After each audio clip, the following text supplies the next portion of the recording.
गायकवाड, श्वेताताई महाले, मंजुळाताई गावित, कैलास पाटीलजी, संजय मेश्रामजी, आनंद तिडकेजी, जयंत पाटीलजी, देवेंद्र कोठेजी, बाबूराव कोळीकरजी, उमेश यावलकरजी, रत्नाकर गुट्टेजी, चरणसिंग ठाकूरजी, महेश सावंतजी, प्रताप अडसडजी, रामदास मसरामजी, किशन वानखेडेजी, सुनील शेळकेजी, मुरजीभाई पटेल, देवराव भोंगळेजी, अनंत नरजी, प्रवीण स्वामीजी, संजय देरकरजी आणि अभिजित पाटीलजी अशा एकूण 47 सदस्यांनी या चर्चेमध्ये भाग घेतला।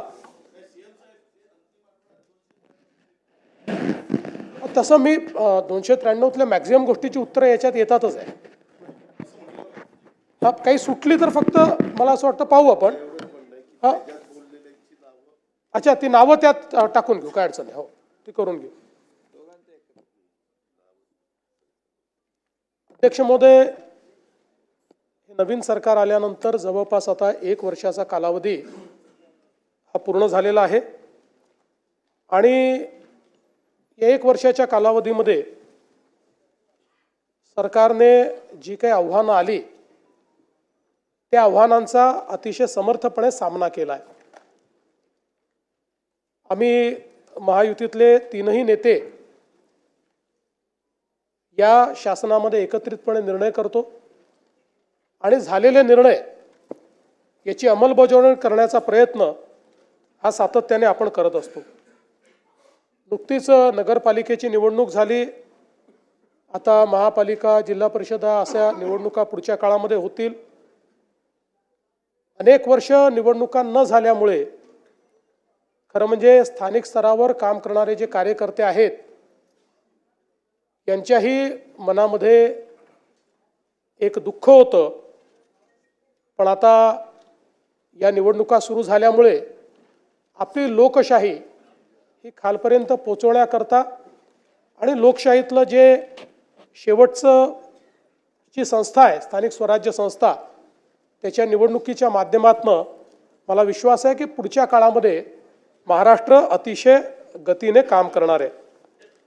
खरं म्हणजे मध्यंतरी महाराष्ट्राला खूप गोष्टी भोगाव्या लागल्या, कोविडचा काळ आला, अनेक अडचणी आल्या, अनेक स्थगिती आल्या, पण या सगळ्या गोष्टी विसरून जायच्या। कारण आता आपण ठरवलं आहे महाराष्ट्र आता थांबणार नाही आहे, महाराष्ट्र आपल्याला पुढेच न्यायचा आहे आणि म्हणून आपण बघा आमचा प्रयत्न सकारात्मकतेनं पुढे जाण्याचा आहे। अगदी आता नगरपालिकेच्या निवडणुका देखील आपण बघितल्या, त्यातही आम्ही विकासाचाच अजेंडा मांडला।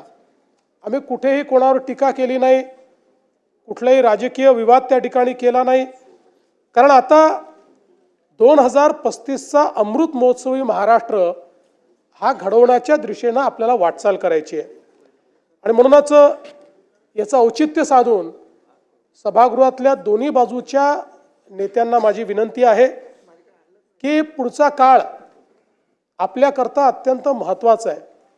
अमृत महोत्सवाकडे जाताना रचनात्मक अशा प्रकारच्या कार्यातून आपण महाराष्ट्राला खूप वेगाने पुढे नेऊ शकतो। आपण विरोधी पक्ष आहे, सत्तारूढ पक्ष आहे, हे जरी असलं तरी आपण सगळेच महाराष्ट्राच्या हिताचा विचार करणारे लोक आहोत आणि म्हणून एकत्रितपणे महाराष्ट्राला पुढे नेण्याकरता काय करता येईल याचा विचार आपण केला पाहिजे आणि म्हणून मला सांगायचं आहे, अब आगे बढ़ चुका हूं मैं, अब आगे बढ़ चुका हूं मैं, पीना था जितना जहर पी चुका हूं मैं, अब पग नहीं रुकने वाले चल चुका हूं मैं, जितना पढ़ना था तुमको पढ़ चुका हूं मैं, अब और आगे बढ़ चुका हूं मैं। आणि म्हणून माझी विनंती आहे,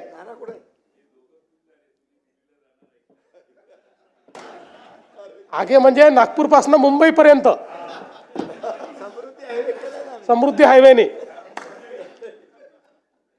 आणि म्हणून मला असं वाटतं की हा महाराष्ट्र अतिशय शक्तिशाली अशा प्रकारचं राज्य आहे। आता कुठलाही संभ्रम ठेवण्याची आवश्यकता नाही। 106 हुतात्म्यांनी तयार केलेला संयुक्त महाराष्ट्र, त्यामुळे कोणीही मनात शंका आणू नये की मुंबई महाराष्ट्रापासून वेगळी केली जाईल, मुंबई तोडली जाईल, कारण निवडणुका आल्या की अशा प्रकारची टीका होत असते. म्हणून या सभागृहामध्ये मी निश्चितपणे सांगतो की मुंबई कालही महाराष्ट्राची होती, आजही महाराष्ट्राची आहे आणि जोपर्यंत चंद्र आणि सूर्य आहे तोपर्यंत ती महाराष्ट्राचीच राहील. आणि आपले दैवत छत्रपती शिवरायांनी जो मार्ग आपल्याला दाखवला, भारतरत्न डॉक्टर बाबासाहेब आंबेडकरांनी जो मार्ग आपल्याला दाखवला, त्या संविधानाच्या मार्गाने आणि छत्रपती शिवरायांच्या तत्वानेच या ठिकाणी आपला महाराष्ट्र चालत राहील. हे सांगत असताना मला एका गोष्टीचा अतिशय आनंद आहे की छत्रपती शिवरायांचं तत्व हे महाराष्ट्राला तर नेहमीच मान्य होतं, पण कदाचित देश पातळीवर अनेक संभ्रम त्या संदर्भात कदाचित होते. आणि म्हणून आपल्याला कल्पना आहे की CBSEच्या पुस्तकांमध्ये यापूर्वी मराठा साम्राज्यावर, हिंदवी स्वराज्यावर, छत्रपती शिवाजी महाराजांवर एक पॅरेग्राफ होता आणि मुघलांचा इतिहास हा 17 पानं होता. पण आता हा इतिहास बदलला आहे आणि आता CBSEने नवीन पुस्तकामध्ये या ठिकाणी छत्रपती शिवरायांचा आणि मराठा साम्राज्याचा 21 पानाचा इतिहास घेतलेला आहे. आपण हे पाहू शकतो, द राईज ऑफ मराठाज इथपासनं 21 पानं हा संपूर्ण भारतातला जो सर्वात समृद्ध आणि शौर्याचा आणि स्वाधीनतेचा इतिहास आहे तो आता केंद्र सरकारने घेतलेला आहे. म्हणून त्यांचेही मी या ठिकाणी मनापासून त्यांचे आभार मानतो. आणि अनेक लोकांनी शंकाही व्यक्त केली होती की आम्ही अनेक योजना सुरू केल्या, लाडकी बहीण योजना असेल, शेतकऱ्यांना मोफत विजेची योजना असेल. लोक म्हणायचे की निवडणुका झाल्या की या योजना बंद होतील. यातली कुठलीच योजना आम्ही बंद केलेली नाही. सर्व योजना सुरूच आहेत आणि पुढेही संपूर्ण 5 वर्ष आमच्या या सगळ्या योजना सुरूच राहतील हे देखील या ठिकाणी मी सांगतो. आता आपण महाराष्ट्राचं एक विजन डॉक्युमेंट तयार केलेलं आहे आणि या विजन डॉक्युमेंटमध्ये 2047चा विकसित महाराष्ट्र कसा असेल या संदर्भातलं प्रत्येक विभागाचा रोडमॅप आपण तयार केलाय. त्यात 3 टप्पे आपण केले आहेत. 2030चा पहिला टप्पा, 2035चा दुसरा टप्पा आणि 2047चा तिसरा टप्पा. आणि मला विश्वास आहे की 2029-30च्या दरम्यान देशातली पहिली $1 ट्रिलियन इकॉनॉमी ही महाराष्ट्र असेल. त्या दृष्टीनं या ठिकाणी आपलं कार्य चाललंय. बसा, खाली बसा.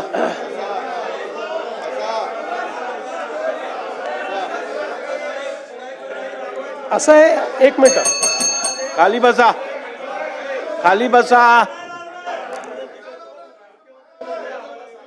हो, असं नाही चालत. सभागृहात असं काम नाही होत. अरे थांबा ना, मी आहे ना, थांबा जरा. अहो खाली बसा, असं काय करताय तुम्ही? तुम्ही पहिल्यांदा निवडून आलेला आहात, त्यामुळे तुम्हाला या सभागृहाची शिस्तही माहिती नाही, या सभागृहाचा डिकोरमही माहिती नाही. त्यामुळे या सभागृहामध्ये ज्यावेळी खाली बसा. या सभागृहात ज्यावेळी मुख्यमंत्री किंवा सभागृहाचे नेते बोलतात तेव्हा एक शिस्त असते. आणि मी जर कंपॅरेटिव्ह सांगायला लागलो ना, मागच्या काळात विदर्भाला काय मिळालं आणि आता काय मिळालं, तोंड दाखवायला जागा राहणार नाही. त्यामुळे प्रत्येक गोष्टीत राजकारण करायचं नाही, लक्षात ठेवा. अध्यक्ष महोदय, आपण जर बघितलं तर सरकारच्या आर्थिक स्थितीच्या संदर्भात देखील अनेक प्रश्न निर्माण करण्यात आले. खरं म्हणजे मी असं म्हणणार नाही की बाबा आपल्या तिजोरीत खूप पैसे आहेत, पण मी एवढं निश्चितपणे सांगू शकतो की देशाच्या मोठ्या राज्यांच्या अर्थव्यवस्थेचा विचार केला तर आजही सर्व निकषांवर पात्र होणारी अर्थव्यवस्था ही महाराष्ट्राची अर्थव्यवस्था आहे. आणि आपण जर बघितलं तर राज्याच्या विकासाकरता कर्ज उभारावंच लागतं. प्रत्येक राज्य ते उभारतो आणि त्यामध्ये रिझर्व्ह बँकेने आणि FRBMने आपल्याला राज्याच्या स्थूल उत्पन्नाच्या 25% कर्ज उभारण्याची परवानगी दिली आहे. 25%च्या वर जर आपण गेलो तर मात्र अर्थव्यवस्था कुठेतरी अडचणीत आली असा त्याचा अर्थ होतो.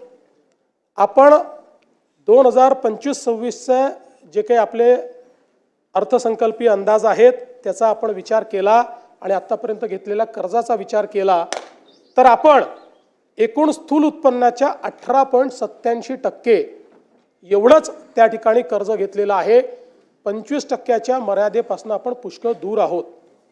आणि एवढंच नाही तर देशामध्ये केवळ 3 राज्य आहेत की ज्या राज्यांचं हे दायित्व 20%च्या कमी आहेत. त्यातले एक गुजरात आहे, दुसरं ओरिसा आहे आणि तिसरं आपलं महाराष्ट्र आहे. हे सांगताना मला अतिशय आनंद होतोय. दुसरं असं आहे की राजकोषीय उत्तरदायित्वाच्या अंतर्गत आपण राजकोषीय तूट फिस्कल डेफिसिट हे 3%च्या आतमध्ये ठेवणं गरजेचं आहे. आपण लाडकी बहीण योजना आणि शेतकऱ्यांचे त्या ठिकाणी पैसे देऊन देखील आपलं फिस्कल डेफिसिट 3%च्या आतच आपण ठेवलेलं आहे. आणि याही वर्षी आता चालू जे वर्ष आहे ते संपता ते फिस्कल डेफिसिट 3%च्या आतच ठेवण्यात आपल्याला यश येईल हा मला पूर्णपणे त्या ठिकाणी विश्वास आहे. सरत्या वर्षामध्ये आपण ते 2.76% इथपर्यंतच मर्यादित ठेवलं. त्यामुळे हा जो दुसराही निकष आहे त्याही निकषावर आपली अर्थव्यवस्था ही अजून कुठेही दिवाळखोरीकडे चाललेली नाही. यासोबत आपण जर विचार केला तर महसुली जमेशी व्याजाची जी काही प्रदानाची टक्केवारी आहे ती टक्केवारी आपण जर त्या ठिकाणी बघितली तर आता ती 11.53% दिसते आहे. पण मागच्या वर्षीचे जे ऑडिटेड आपल्याकडे स्टेटमेंट्स आले आहेत त्यात ती 9.38% एवढीच आहे.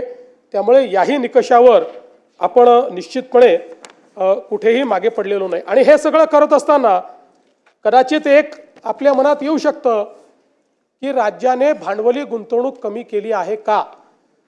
तर मला सांगताना यातही आनंद वाटतो. केंद्र सरकारने घालून दिलेल्या निकषापेक्षा जास्त भांडवली गुंतवणूक ही महाराष्ट्राने केलेली आहे. त्यामुळे त्याही बाबतीत कुठलंही कॉम्प्रोमाइज आपण केलेलं नाही. एवढंच नाही तर राजकोषीय उत्तरदायित्व विधेयकाच्या जे काही कलम 9 आहे नियम 9 त्याचे जे काही मानकं आहेत या संदर्भात जे आपल्याला बजेट एस्टिमेटचे मंथली सिव्हिल अकाउंट्स तयार करावे लागतात CAGच्या माध्यमातून जे तपासले जातात यातही आपण ऋणेतर जमा रक्कमा अर्थसंकल्पीय अंदाजाच्या 40% पेक्षा जास्त अट पूर्ण केली. राजकोषीय तूट अर्थसंकल्पीय अंदाजाच्या 45% पेक्षा कमी अट पूर्ण केली आणि महसुली तूट अर्थसंकल्पीय अंदाजाच्या 45% पेक्षा कमी ही पण अट आपण पूर्ण केलेली आहे. त्यामुळे CAGने घालून दिलेल्या ज्या तिन्ही अटी आहेत त्या त्यांच्या रिपोर्टमध्ये देखील आल्या आहेत त्या देखील आपण या ठिकाणी पूर्ण केली आहे. यासोबत महाराष्ट्र हा गुंतवणुकीतही खूप पुढे चाललेला आहे. अनेक लोक म्हणतात तुम्ही MOU करता त्या MOUचं नेमकं काय होतं. डावोसमध्ये आपण बघितलं तर मागच्या वर्षी जवळपास आपण जी काही गुंतवणूक केली ती 15,72,654 कोटी होती. यापैकी 5,89,631 कोटी ही विदर्भामध्ये होती. 43,810 कोटी ही मराठवाड्यात होती आणि 3,58,349 कोटी ही पश्चिम महाराष्ट्रात होती आणि त्यात कोकणामध्ये 2,23,632 कोटी एवढी गुंतवणूक आपण त्या ठिकाणी केली. आणि आपण जर 2022 ते 2025 या 4 वर्षाचा विचार केला या 3 वर्षाचा विचार केला तर म्हणजे शिंदे साहेब जेव्हा मुख्यमंत्री झाले तेव्हापासून तर आतापर्यंतचा आपण विचार केला तर डावोसची गुंतवणूक 17,57,801 कोटी रुपयाची आहे. आणि यामध्ये जे सामंजस्य करार झाले त्यातल्या सामंजस्य करारापैकी त्याची एकत्रित जी काही अंमलबजावणी झालेली आहे त्याचं प्रमाण 75% आहे. त्यातल्या पहिल्या 2 वर्षाचं आता 90%वर पोहोचलं आहे आणि शेवटच्या वर्षाचंही आता त्या दिशेने चाललेलं आहे. त्यामुळे केवळ MOU नाहीत तर ते MOU अंमलबजावणीत येत आहेत हे देखील या ठिकाणी मला सांगितलं पाहिजे. यासोबत नुसतं आपण डावोसच्या इन्व्हेस्टमेंटवर त्या ठिकाणी बोलत नाही, त्याच्या व्यतिरिक्त सामूहिक प्रोत्साहन योजनेच्या अंतर्गत आपण जी इन्व्हेस्टमेंट आणतो त्याचा जर आपण विचार केला तर तीही इन्व्हेस्टमेंट जवळपास 13,75,729 कोटी झालेली आहे आणि यातून 7,11,259 एवढ्या रोजगाराची निर्मिती होणार आहे. FDIचा आपण विचार केला, थेट परदेशी गुंतवणूक, त्यातही महाराष्ट्र नंबर 1 आहे. आपण बघितलं असेल तर 24-25 मध्ये विक्रमी 1,64,775 कोटी रुपयाची परदेशी गुंतवणूक आपल्याकडे आली. आपल्यानंतरचे 3 राज्य हे एकत्रित केले तरीही आपली परदेशी गुंतवणूक जास्त आहे. ही महाराष्ट्राची स्ट्रेंथ आहे. आता 25-26 मध्येही आपण अजूनपर्यंत वर्ष संपायचं आहे, 2 क्वार्टर झाले आहेत, आपण पहिल्या क्रमांकावरच आहोत. आतापर्यंत 91,337 कोटी एवढी परकीय थेट गुंतवणूक ही महाराष्ट्रामध्ये आलेली आहे. देशामध्ये आपण 1 नंबरवर आहोत. देशाच्या एकूण गुंतवणुकीच्या 31% गुंतवणूक एकट्या महाराष्ट्रामध्ये या ठिकाणी आलेली आहे हे सांगताना मला आनंद वाटतो. आणि आपण जर विदर्भाचा विचार केला तर विदर्भामध्ये आलेली जी गुंतवणूक आहे याच्यामध्ये विदर्भातल्या वेगवेगळ्या भागातली गुंतवणूक मी आपल्याला सांगू इच्छितो. आणि आता तर गडचिरोली एक नवीन मॅग्नेट तयार झालेला आहे. सर्वाधिक गुंतवणूक आता गडचिरोलीमध्ये येते. अवकाश आणि संरक्षण साहित्य निर्मिती यामध्ये विदर्भामध्ये 20,000 कोटी रुपयाची गुंतवणूक आली आहे. 10 ते 15,000 त्यातनं रोजगार आहे. Tembo defence, Reliance infrastructure, Max aerospace, economic explosives, electronics उत्पादन आणि निर्मिती, सेमीकंडक्टर, सोलर पॅनल आणि मॉड्यूल याच्यामध्ये 1,55,000 कोटी रुपयाची गुंतवणूक आलेली आहे. 65,000 प्रत्यक्ष अप्रत्यक्ष रोजगार आहे. कंपन्यांची नावं आहे Avaada, Vardhan lithium, Waaree energy, power line Urja, Reliance, BSNL solar, artificial electronics, नोवोसिस आणि ज्युपिटर. आणि मला हे सांगितलं पाहिजे की आता यातल्या काहींचं प्रोडक्शनही सुरू झालेलं आहे आणि या सगळ्या कंपन्यांचं प्रोडक्शन सुरू झाल्यानंतर सोलर मॉड्यूल हा जो काही एक संवर्ग आहे यामध्ये विदर्भ देशात नंबर 1 होणार आहे सोलर मॉड्यूलमध्ये. त्यानंतर इलेक्ट्रिक वाहन निर्मिती याच्यामध्ये गुंतवणूक आली आहे 15,000 कोटी, रोजगार जवळपास 10,000 आहे. टेक्स्टाईलचं जे क्षेत्र आहे या क्षेत्रामध्ये 1,740 कोटी, ह्युसेंग इंडिया प्रायव्हेट लिमिटेड.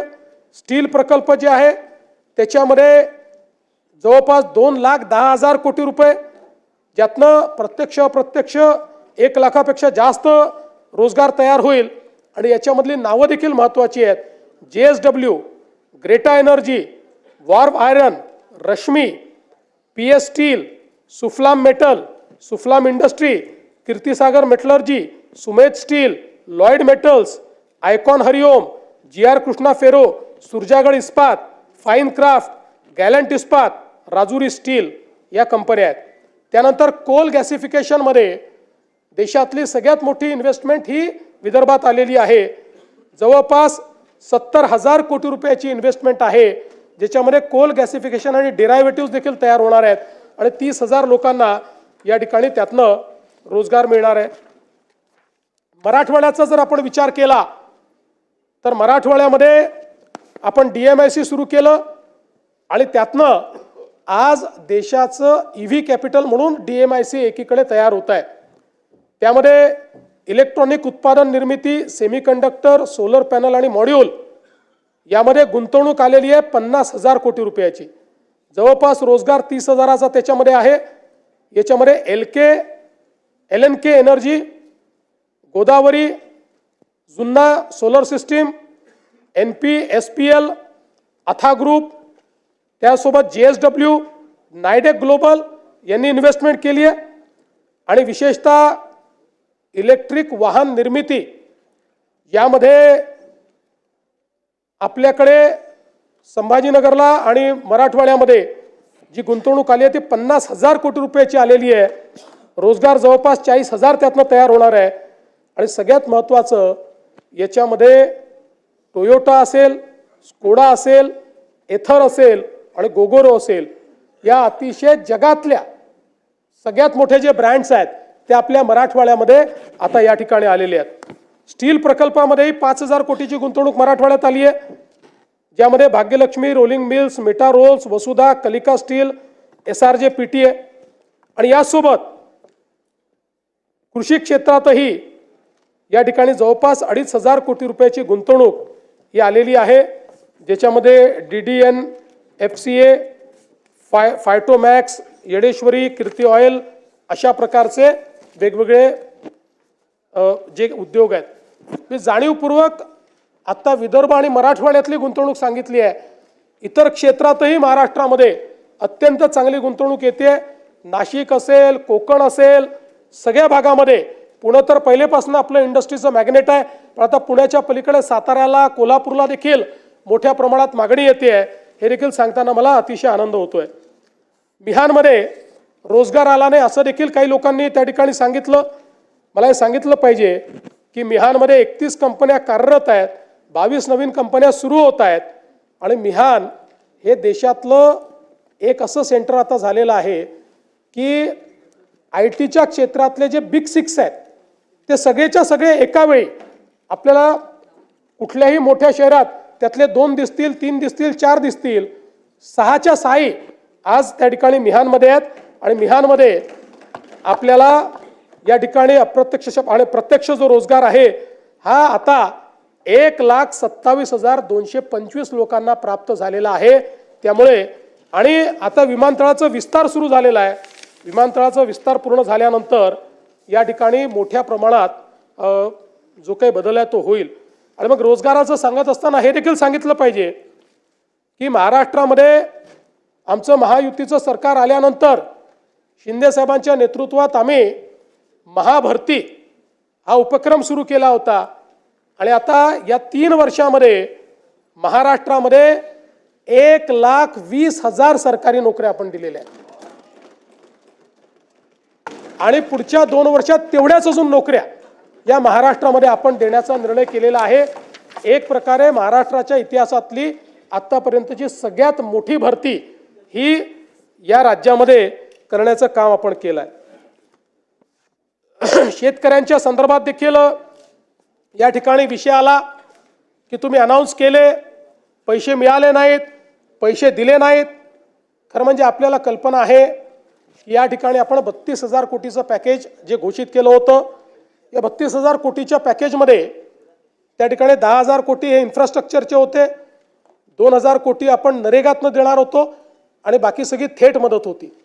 या संदर्भात मला आपल्याला सांगितलं पाहिजे की हे जे पॅकेज आहे याच्यामध्ये 3 हेक्टरची मर्यादा आपण ठेवली होती आणि 3 हेक्टरच्या मर्यादेत NDRFचे पैसे दिल्यानंतर देखील आपण रबीच्या हंगामाकरता 10,000 रुपये अतिरिक्त त्या ठिकाणी हेक्टरी देण्याचा निर्णय केला होता.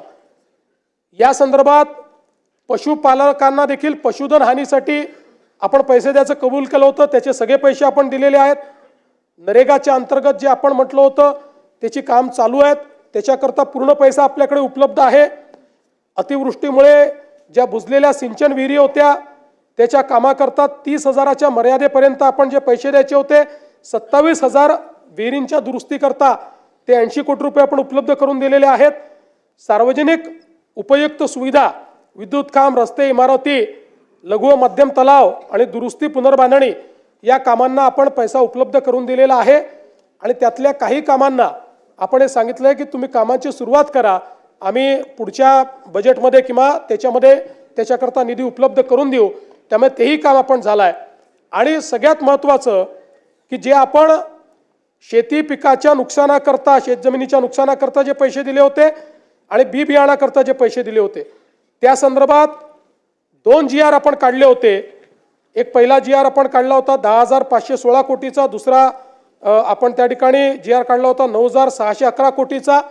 यापैकी आता थेट जी मदत आहे ती जवळपास 15,007 कोटी रुपये हे शेतकऱ्यांच्या प्रत्यक्ष खात्यामध्ये गेलेले आहेत.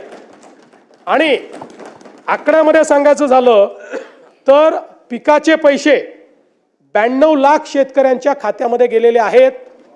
आणि इथे सांगण्यात आलं की 10,000 रुपयाची घोषणा केली पण ते गेले नाहीत. ते 10,000 रुपये 91 लाख शेतकऱ्यांच्या खात्यामध्ये गेलेले आहेत. त्यामुळे या ठिकाणी ही जी काही मदत आपण केली होती त्या मदतीच्या अनुषंगाने निश्चितपणे आपण सगळी कारवाई जी आहे ती पूर्ण केली आहे. यासोबत राज्यामध्ये कापूस खरेदीच्या संदर्भात देखील एक प्रश्न निर्माण झाला होता.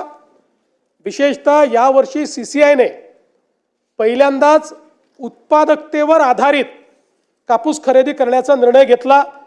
त्यामुळे काही ठिकाणी सरासरी उत्पादकता ही 12 क्विंटलची आल्यामुळे शेतकऱ्यांचं नुकसान होत होतं.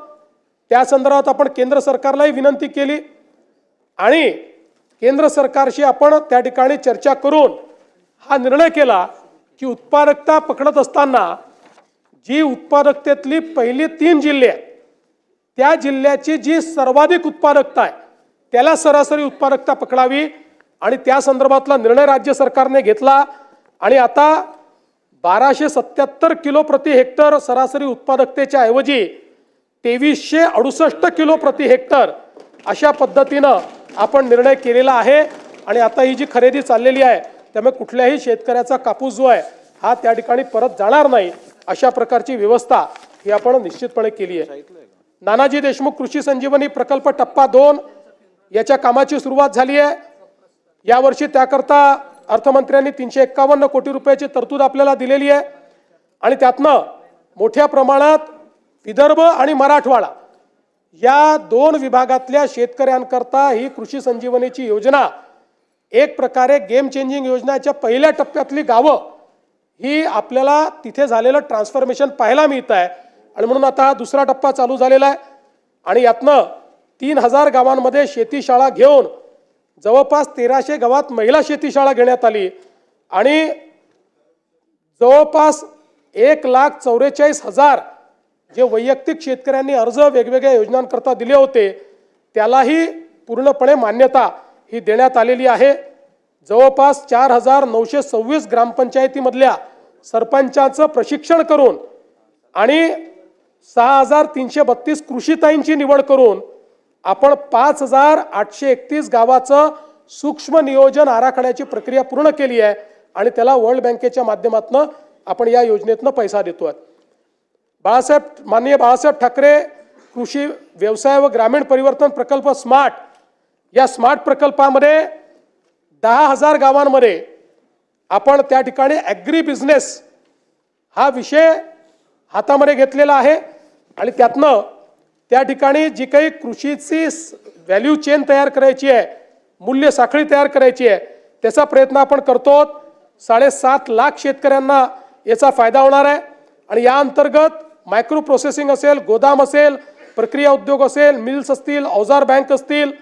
आणि मला सांगताना आनंद वाटतो की एकीकडे हा प्रकल्प आहे जागतिक बँकेचा आणि दुसरीकडे मॅग्नेट प्रकल्प आहे की ज्याच्यामध्ये आपण ॲग्री बिझनेसचा दुसरा प्रकल्प आहे ज्यात FPOला आपण ट्रेनिंग देतोय. याचा परिणाम असा आहे की मध्यंतरीच्या काळात आम्ही काही FPOंची इंटरॅक्शन केलं त्यातल्या एका FPOने आता जवळपास 100 कोटीची उलाढाल ही त्या ठिकाणी पूर्ण केलेली आहे. आणि म्हणून मायक्रो प्रोसेसिंगमध्ये आता मोठ्या प्रमाणात हे कार्य देखील आपल्या राज्यात चाललेलं आहे. हे सगळं करत असताना आमच्या शेतकऱ्यांना त्या ठिकाणी मोफत वीज देण्याचा आपण निर्णय केला होता. मला सांगताना आनंद वाटतो की आपण राज्याच्या या योजनेकरता 26,681 कोटी रुपये हे खर्च करतो आहोत आणि शेतकऱ्यांना मोफत वीज देतो आहोत.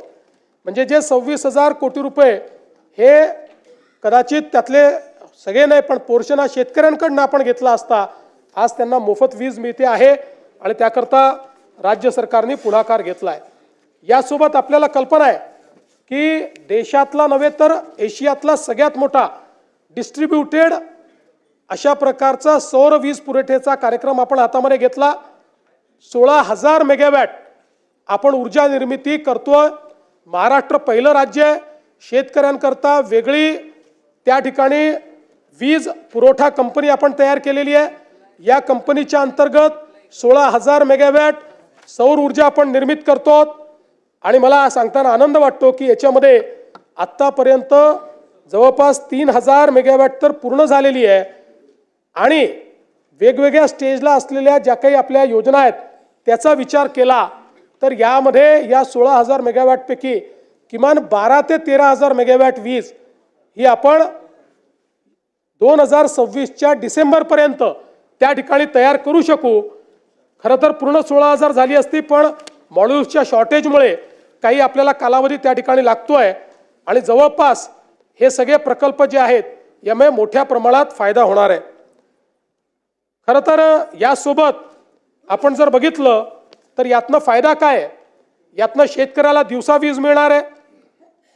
वीज खरेदीमध्ये जो काही आपल्या वीज कंपनीला तर 8 रुपयांनी वीज खरेदी करावी लागायची आणि 8 रुपयांनी वीज खरेदी केल्यानंतर आपण ₹1.25 ₹1.5 घ्यायचो. आता तोही घेत नाही आपण. आता त्या खरेदीमध्ये आपल्या वीज वितरण कंपनीलाही 10,000 कोटी रुपयाची बचत होणार आहे. AT&C लॉसेस कमी होणार आहेत. शासनाची जी सबसिडी आहे क्रॉस सबसिडीतली त्याचं 5,500 कोटी रुपयाचं दादा त्याचंही बचत होणार आहे आणि सगळ्यात महत्त्वाचं कार्बन उत्सर्जनामध्ये मोठ्या प्रमाणात कपात होणार आहे. मी सहज एक थंब रूल पाहत होतो की 16,000 मेगावॅट कोळशाची जी ऊर्जा आहे या ऊर्जेनं जेवढं CO2 एमिशन होतं ते एमिशन जर आपल्याला मिटिगेट करायचं असेल तर किती झाडं लागतील?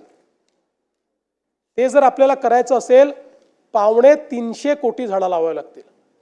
आता या सौर ऊर्जेच्या कार्यक्रमामुळे 16,000 मेगावॅट जर आपण वीज तयार केली तर 250 कोटी झाडांचं मिटिगेशन हे आपण या योजनेच्या माध्यमातून करतोय. म्हणजे वेगळ्या पद्धतीनं 250 कोटी झाडं लावले असं आपण त्या ठिकाणी क्लेम करू शकतो. हां, तर तिथं लावणारच आहोत. तर या दृष्टीने ही एक अत्यंत महत्त्वाची अशा प्रकारची योजना आहे आणि मला हेही सांगितलं पाहिजे की आज आपण ऊर्जा क्षेत्रामध्ये खूप वेगवेगळ्या प्रकारचे जे काही प्रयोग केले त्यामुळे गेल्या 2 वर्षामध्ये ऊर्जा क्षेत्रातले 21 पुरस्कार हे महाराष्ट्राला मिळालेले आहेत आणि सगळे प्रेस्टिजियस पुरस्कार आहेत. त्याची यादी माझ्याकडे आहे. सगळे इंटरनॅशनल आणि नॅशनल पातळीचे 21 पुरस्कार आपल्याला मिळालेले आहेत.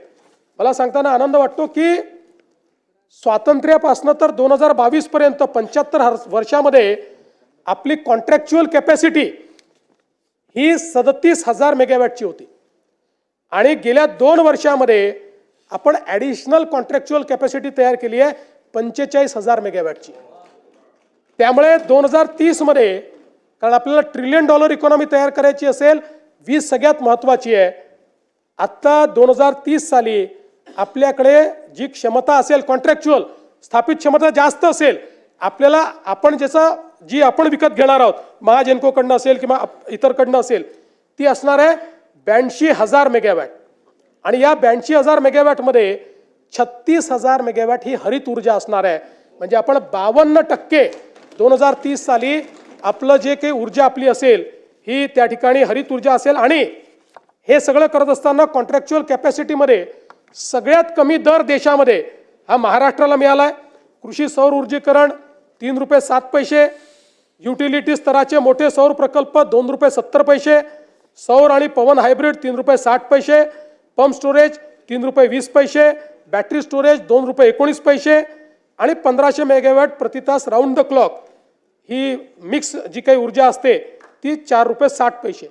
म्हणजे आपण जर विचार केला तर आज आपल्याला अगदी आपण आपली महाजेनकोची जी ऊर्जा घेतो ती कुठे ₹6 पडते कुठे ₹7 पडते पण आता आपली ॲव्हरेज कॉस्ट जी आहे ही ₹3च्या दरम्यान या सगळ्या नवीन याच्यात आलेली आहे. आणि आपण जर बघितलं तर विशेषतः शेतकऱ्यांना आपण कृषी पंप सौर ऊर्जेवर देणं सुरू केलं आणि इतका प्रचंड प्रतिसाद हा शेतकऱ्यांनी या योजनेला दिला आहे. कदाचित राज्याच्या लोकप्रिय योजनांमध्ये आपल्याला लाडक्या बहिणीनंतर याच योजनेचा नंबर लागेल. इतक्या मोठ्या प्रमाणात शेतकरी हा ॲक्सेप्ट करतायत आणि याच्यामध्ये देशामध्ये PM कुसुम योजनेच्या अंतर्गत आपण मागेल त्याला सौर पंप ही स्कीम चालू केली होती। PM कुसुमच्या अंतर्गत देशामध्ये 11,90,000 पंप स्थापित झाले आहेत। या 11,90,000पैकी एकट्या महाराष्ट्रामध्ये 7,38,000 पंप आपण स्थापित केले आहेत। हो। आणि हे देखील आपण लक्षात घेतलं पाहिजे की हे करत असताना आपल्यापैकी अनेकांना आठवत असेल, विदर्भाचे तर सगळे जे सदस्य आहेत की अनेक वर्ष आपल्या चर्चेचा भाग होता पेड पेंडिंग। 4 वर्षाचे पेड पेंडिंग आहेत, 4 वर्षाचे आहेत, 5 वर्षाचे आहेत। आपण वर्षाला सगळ्या महाराष्ट्रात नेऊन 70-80 हजार पंप लावायचं। आता आपल्या महावितरणने नवीन रेकॉर्ड केला। गिनीज बुक ऑफ वर्ल्ड रेकॉर्डने आपल्याला जगातलं हायेस्टचं सर्टिफिकेट दिलं। एका महिन्यात 45,911 पंप आपण लावले एका महिन्यामध्ये। आणि मोठ्या प्रमाणात यातनं शेतकरी खुश आहेत। मी स्वतः शेतकऱ्यांशी इंटरॅक्शन केलं, आपणही करू शकता। आणि अनेक जे संभ्रम होते ते संभ्रम तुटून पडतायत की मग पाणी येईल का। आता दिवसा पाणी येत असल्यामुळे शेतकऱ्यांना त्याचा फायदा आहे। आणि एवढंच नाही तर त्याच्यामध्ये आता नवीन आपण काही इनोव्हेशन्स केले। काही कोल्हापूर जिल्ह्यातनं आमच्याकडे मागणी यायची, आमच्या सुधीर भाऊंची सारखी मागणी असायची की आमच्याकडे नदीतनं डायरेक्ट पाणी घ्यावं लागतं। आता सुधीर भाऊंच्याच ठिकाणी आम्ही एक नवीन प्रयोग केला आणि याच्यामध्ये फक्त एक बूस्टर पंप लावला। अतिशय चांगल्या पद्धतीनं पाणी आलं आणि तिथल्या शेतकऱ्यांनी मला आणि सुधीर भाऊंना धन्यवाद देण्याचा व्हिडिओ देखील त्या ठिकाणी पोस्ट केलाय।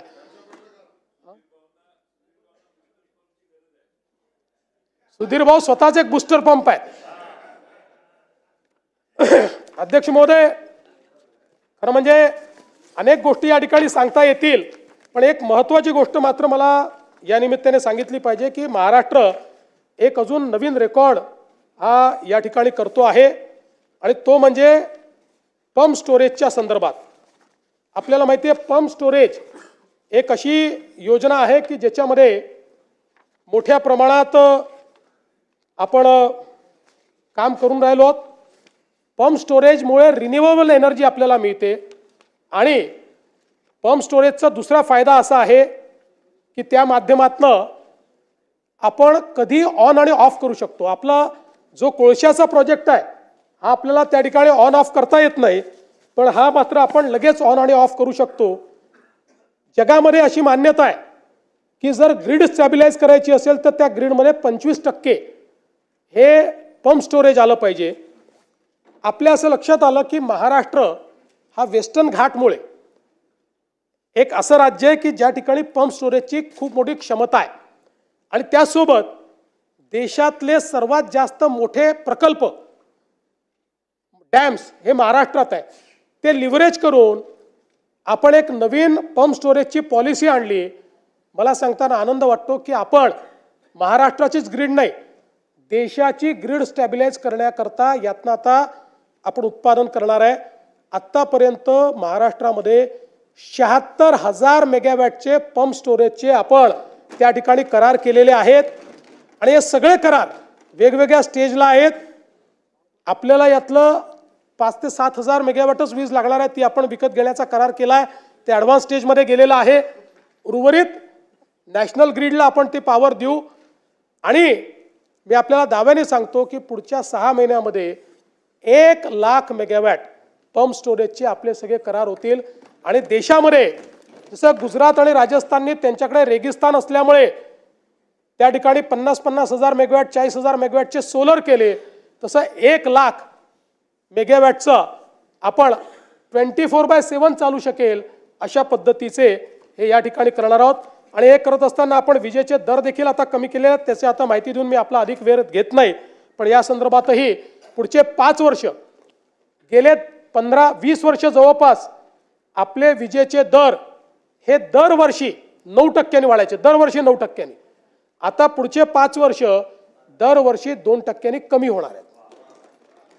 आणि आपल्याला कधी कधी असं ऐकायला मिळतं की या महिन्यात आमचं बिल वाढून आलं, तर त्याच्यामध्ये एक आपल्याला स्पष्टीकरण देऊ इच्छितो की आपलं जे फ्युएल समायोजन आहे हे पूर्वी वर्षाच्या शेवटी व्हायचं। आता MERCने निर्णय दिला आहे की ते त्या महिन्यातच करायचं. आणि म्हणून आपण जर विचार केला तर जुलैमध्ये 30 पैशांनी आपलं बिल कमी झालं, ऑगस्टमध्ये 40 पैशांनी बिल वाढलं, मग पुन्हा मध्यंतरी 1 महिन्यात ते कमी झालं. त्यामुळे त्या महिन्यातच समायोजन होतं. बिल जेव्हा कमी होतं त्यावेळेस कोणीच म्हणत नाही, कोणाच्या नजरेतही येत नाही, पण वाढलं 10-20 पैसे तर ते नजरेत येतं, ते साहजिक आहे. अध्यक्ष महोदय, या निमित्ताने कर्जमाफीच्या संदर्भातला मुद्दा देखील या ठिकाणी आला आणि राज्य सरकारने हे कमिटमेंट केलेलं आहे. हे खरं आहे की आता आपल्यावर जो काही अतिवृष्टीचा ताण आला त्यामुळे थोडंसं बजेट आपलं अडचणीत आहे. या सगळ्या गोष्टी असल्या तरी शेतकऱ्यांना कर्जमाफी द्यायची या संदर्भात आपण निर्णय हा घोषित केलेला आहे. त्या संदर्भात एक समिती आपण तयार केली आहे की कुठल्याही परिस्थितीत कर्जमाफीचा फायदा हा शेतकऱ्याला झाला पाहिजे, तो बँकांना होऊ नये. आणि कर्जमाफी झाल्यानंतर आपण बघा, आता एक प्रकारे ही परिस्थिती पण कुठेतरी विचारणीय आहे की आपण 17ला कर्जमाफी केली, आपण 20ला कर्जमाफी केली, तरीही आपला शेतकरी हा आज कर्जमाफी मागतोय. याचा अर्थ कुठेतरी आपल्या नियोजनात अडचण आहे, आपल्या कर्जमाफीतही आहे आणि आपल्या एकूण शेतकऱ्याच्या परिस्थितीतही आहे. आणि म्हणून एकदम याच्यावर उपाययोजना येणार नाही, पण हळूहळू टप्प्याटप्प्यानं काय उपाययोजना करता येतील आणि मग त्या उपाययोजनेतला एक भाग म्हणून कर्जमाफी, अशा पद्धतीनं ही समिती काम करते. आणि आपण ज्याप्रमाणे घोषित केलं आहे की 1 जुलैपर्यंत आपण ही जी काही कर्जमाफीची आपली योजना काय असेल या योजनेच्या संदर्भातले सगळी घोषणा आपण त्या ठिकाणी करू, हे देखील या निमित्ताने या सभागृहाला मी सांगू इच्छितो. राज्यातल्या सिंचनाच्या संदर्भात देखील मला सांगितलं पाहिजे. विशेषतः सिंचनाच्या अनुशेषाच्या संदर्भात आपण वर्षानुवर्ष चर्चा करतोय. साधारणपणे ज्यावेळेस इंडिकेटर बॅकलॉग समितीने विदर्भ आणि मराठवाड्याचा सिंचनाचा अनुशेष काढला होता त्यावेळी तो 13,83,000 हेक्टरचा होता. 13,83,000 हेक्टरचा. आता या 13,83,000 हेक्टरपैकी 13,34,000 हेक्टरचा अनुशेष संपवलेला आहे. आता फक्त 50,000 एकराचा, 49,000 एकराचा राहिलेला आहे, 49,000. आणि तो कुठे राहिला आहे? साधारण आपण जर विचार केला तर तो 3च जिल्ह्यांमध्ये राहिलेला आहे, अकोला, बुलढाणा आणि हिंगोली. कारण हिंगोली हा वेगळा जिल्हा, म्हणजे त्याचं अनुशेष वेगळ्याने आपण 3 वर्षापूर्वी कॅल्क्युलेट करा, 2019 साली कॅल्क्युलेट केला. याच्यामध्ये आपण जर विचार केला तर आता अकोल्याचा विचार केला तर अकोल्यामध्ये 14,530 हेक्टरचा अनुशेष बाकी आहे. त्याच्या अगेन्स्ट आपले जे प्रकल्प आता पूर्ण होत आहेत, जे 2026 मध्ये काही आणि 27 जूनपर्यंत सगळे हे पूर्ण होतील, तर त्यामध्ये 14,530च्या ऐवजी 19,335 एवढी सिंचन क्षमता आपली पूर्ण होईल. त्यामुळे अकोल्याचा संपूर्ण अनुशेष हा त्या ठिकाणी संपवून त्याच्यापेक्षा जास्त आपण सिंचन क्षमता निर्माण करतो. आणि बुलढाण्याचा जो अनुशेष आहे तो 29,000 हेक्टरचा आहे.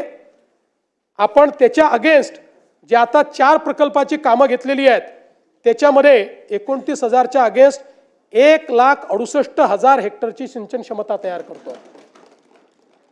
त्यामुळे साधारणपणे आता हे जे काही पॉईंट म्हणजे 49,000 हेक्टरचं जे काही अनुशेष राहिलेला आहे हा पूर्ण करून त्याच्या पलीकडे आपण आता सिंचन क्षमता निर्माण करू. आणि मला हे देखील सांगितलं पाहिजे की आता समजा विदर्भाचा आपण विचार केला तर विदर्भामध्ये 485 प्रकल्प आहेत, ज्यातनं एकूण 22.31 लक्ष ज्याची सिंचन क्षमता आहे. यापैकी बळीराजा वगैरे सारख्या योजना आणून आपण आता 771 प्रकल्प पूर्ण केलेले आहेत. आता जे काही राहिलेले प्रकल्प आहेत ते 74 प्रकल्प आहेत. हे 74 बांधकामाधीन प्रकल्प जे आहेत यामध्ये 7.66 लक्ष हेक्टर सिंचन क्षमता तयार होणार आहे, ज्यामध्ये बुलढाणा जिल्ह्यातील जिगाव प्रकल्प अत्यंत महत्त्वाचा आहे. 1.52 लाख हेक्टर सिंचन क्षमता आमचे संजय कुटेजी आणि संचेतीजी याचा सारखा त्या ठिकाणी पाठपुरावा करत असतात. आणि म्हणून मला सांगताना आनंद वाटतो की आमच्या टप्प्यात हा प्रकल्प आलाय असं लक्षात आलं, केंद्र सरकारने पैसे दिले, आपण लगेच वर्षभरात तो कंप्लीट करू शकतो आणि म्हणून आपण यावर्षी त्याला 2,399 कोटी रुपये दिले एका प्रकल्पाला. त्यामुळे आता याचं काम आपण हे पूर्ण करू आणि या एका प्रकल्पामुळे बुलढाणा जिल्हा अनुशेषातनं अधिशेषात जाणार आहे आणि विदर्भाचाही अनुशेष हा दूर होणार आहे. यासोबत आपण जर बघितलं तर पूर्व विदर्भाची जी जीवन रेखा म्हणतो आपण, गोसीखुर्द प्रकल्प, आपल्याला माहिती आहे की गोसीखुर्दची सगळी कामं आपण जवळपास पूर्ण केली, पण मग त्याच्यात आपण काही वाढीव कामं घेतली, काही वाढीव योजना त्याच्यामध्ये घेतल्या. त्या योजना देखील आता काम आपण चालू केलं आहे. जवळपास त्या सगळ्या योजना मिळून 2,54,000 म्हणजे 2.54 लक्ष एवढी सिंचन क्षमता तयार होणार आहे. त्यातली 2.9 लक्ष ही आता ऑलरेडी निर्माण झालेली आहे आणि उर्वरित जी आहे ती करण्याच्या दृष्टीनं जी काही निधीची आवश्यकता होती 1,555 कोटी रुपये त्याला देखील आपण दिलेले आहेत. त्यामुळे जून 27 पर्यंत त्याचंही काम पूर्ण होईल. अर्थात आता अजून काही मागण्या त्या गोसीखुर्दवर आमच्याकडे आलेल्या आहेत, पण त्याला आता नवीन प्रकल्प ट्रीट केला जाईल, नाहीतर मग हे मारुतीच्या शेपटीसारखं कधीच संपणार नाही. पण आहे जो डिझाईन प्रकल्प आहे तो मात्र आपण आता कंप्लीट त्या ठिकाणी संपवणार आहोत. आणि एकट्या विदर्भातल्या सिंचन प्रकल्पांकरता 25-26 वर्षामध्ये 7,950 कोटी रुपये एवढी तरतूद आपण त्या ठिकाणी दिलेली आहे. मला हेही सांगताना आनंद वाटतो की सन 2023-24 मध्ये सिंचन क्षेत्रात सर्वोत्कृष्ट काम केल्याबद्दल महाराष्ट्राला केंद्र सरकारने पुरस्कार दिलेला आहे. आमचे विखे पाटील साहेब गेले होते तिथे तो पुरस्कार घेण्याकरता आणि हा सर्वोच्च पुरस्कार आहे देशातला सिंचनाचा, तो महाराष्ट्राला मिळाला आहे. यासोबत विदर्भाचं भाग्य बदलणारा जो आमचा वैनगंगा नळगंगा प्रकल्प आहे, ज्यातनं 4,04,000 हेक्टर जमीन ओलिताखाली म्हणजे जवळपास 10,26,000 एकर जमीन ही ओलिताखाली येणार आहे. या प्रकल्पाच्या सगळ्या मान्यता आम्ही फायनल केलेल्या आहेत. याचं डिझाईन, ड्रॉइंग, DPR आता हा या महिन्याच्या शेवटी SLTAC कडे जाणार आहे. त्याच्यानंतर SLTAC ला 15 ते 20 दिवस लागतील आणि मग MMRDA MWRRA ने अट टाकली होती की अंतिम आराखडा झाल्यानंतर आमची परवानगी घ्यावी, त्यामुळे त्यांच्याकडे जाईल. साधारणपणे फेब्रुवारी 2026 पर्यंत यातल्या सगळ्या मान्यतेच्या प्रक्रिया पार पाडतील आणि त्यानंतर प्रत्यक्ष काम करण्याकरता ॲक्विजिशन आणि टेंडर याचं काम हे सुरू होईल. जवळपास 1,00,000 कोटी रुपयाचा हा प्रकल्प आहे आणि हा प्रकल्प विदर्भाचं ची भाग्यरेषा पूर्ण बदलणार आहे.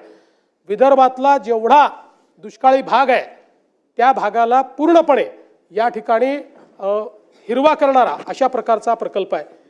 यासोबत आपल्याला कल्पना आहे की आपण त्या ठिकाणी कोकणातनं गोदावरीच्या खोऱ्यामध्ये 55 TMC पाणी आणायचं आहे.